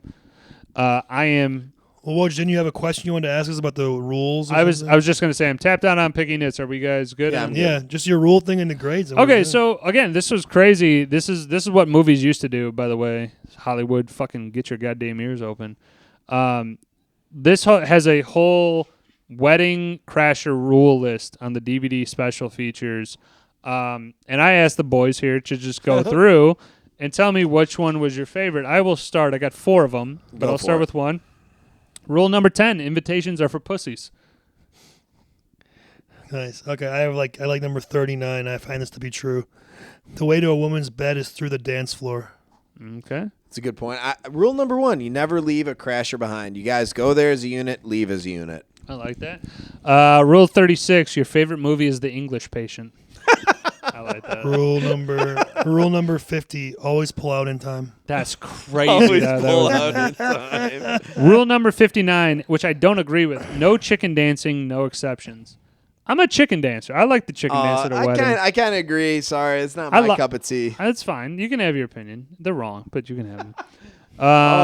Ryan, you got anything else? Rule number 76: the unmarried female rabbi is fair game. Like rule number 71: no excuses. Play like a champion. Play like a champion. Rule number 142: you're an asshole. I don't know. There's so many. There's like 110 of these. Yeah, we went through enough. I think we're good. You're from out of town, always. I like that. That's funny. That makes sense, though. Never create any type of proximity. Yeah. No, I think there's a ton of them. We're good. Yeah. Wrap this bitch up. Yeah, let's put a All bow right, on it. guys. Let's give our grades in our own stream or skip. Let's start with Bobby. On this movie, it is a laugh. You're gonna enjoy it from the start, and like I said, there is a lull to some extent, but ramps up really high. I give it a 9.4. Incredible comedy, great cast of characters. Everyone just contributing in different ways. So that's another thing, I guess, why I rank it so high. It's not so much leveraged on one person being funny like Jim Carrey in his movies. Passes it off. It definitely, there's a myriad of different characters that provide quite a bit to it. Myriad. I know, we're at the source today. So that's me. All right. This is definitely an own. I own it. This is not a fucking Wojciech bullshit or whatever you said last time, Ryan. Son of a bitch. Sandbagging son of a bitch. I don't remember. You were like, are you sure Aaron has these movies over there? Oh, yeah. Because sometimes you prove you do have it. I do have it. I'm going to say that this movie is the quintessential raunchy comedy. I think this movie is done perfect in that sense of it's a comedy that's like it's raunchy enough without going too much over the line. It's not too focused on the romantic part, so it's a romantic comedy. It's a good blend. But it's a great blend. I'm gonna go 9.6. Nice. I think this movie is definitely one that you have to own because it's done so well. It's at many people in their prime where you're like, this is fantastic. But yeah. Nice. What do you got, Ryan? Own. Definitely own. I do own it, and as I said off the pod, I think I have the copy I have is from Blockbuster, and used to be able to they would sell the old ones. They don't rent them out anymore. Mm-hmm. That's why there's a skip in it. Get the little probably. Yeah, that's a good point, Bobby. Definitely an own. Grade is tough. I'm gonna go 9.8. It's the same grade I gave The Wedding Singer and Happy Gilmore. Okay. To me, it's right up there with those. Have you given a 10 before? Yeah, Goodfellas. I gave a 10 for Goodfellas and for Dazed and Confused. Okay, your own and choices. I gave a 9. Right. I gave a 9.9 for The Matrix. But yeah, I mean, I was tempted to maybe give it more, but I'm like, do I like it more than The Wedding Singer, Happy Gilmore? You have I a don't watermark. know. It's kind of like yes and no, but I think they're at least equal to each other, so that's what I'm going with 9.8. Okay. We like it. Whose movie is next? I got next wrap up, and I hope you guys really enjoy this because it makes me laugh all the same. Forgetting Sarah Marshall. Yes, okay. I love Forgetting That is Sarah Marshall. we're on the comedy train. That is one that I could Fuck quote yes. all the time. Funny as hell. Entering the Judd Apatow. You know what? I'm on his jock too for comedies. Love that movie. It's going to be definitely not as much of a quote fest. I think with this think was so. this was Ooh, one of, disagree. no. What I'm saying though is that this movie, the way that we went through it, I feel It won't like be as long. I feel like we definitely went from like there's this scene, funny quotes, this scene, funny We quotes, did the whole this fucking scene, movie. funny quotes. I think Forgetting Sarah Marshall is like this scene jam packed with quotes, a little bit of filler, then not too much more than. I think I don't think there's much like I said dialogue in the sense that we could create a tables scene. Right, But right, there's right. a lot of quotes. I I'll say definitely that. think Oh, there's probably a couple. so. We'll find out next There's a week. few, yeah. Don't worry, I'll I, print it out. Leave them hanging at 2:20. Well, I We'll felt, see. you know what? I felt that like for this movie, doing the quotes with the scenes kind of It made works. sense. It definitely worked. Of course. You know, and it's like we're gonna do them. We're gonna do them anyway. Why not do them? We're talking about the scene. You know what I mean? I get it. Ryan, we did it. I get it. We're just changing lanes on the same highway. I get it. We did it, brother. All right. All right. Journeymen Lounge podcast. We did a good one. We're just churning them out. Got it, brother. 2 hour pluses. Hopefully somebody stayed this long. If you did, We appreciate you. drop a comment. Yeah, drop a comment. And I'll give you one of these. All right. Peace out. Really up the Bye. ante. Bye.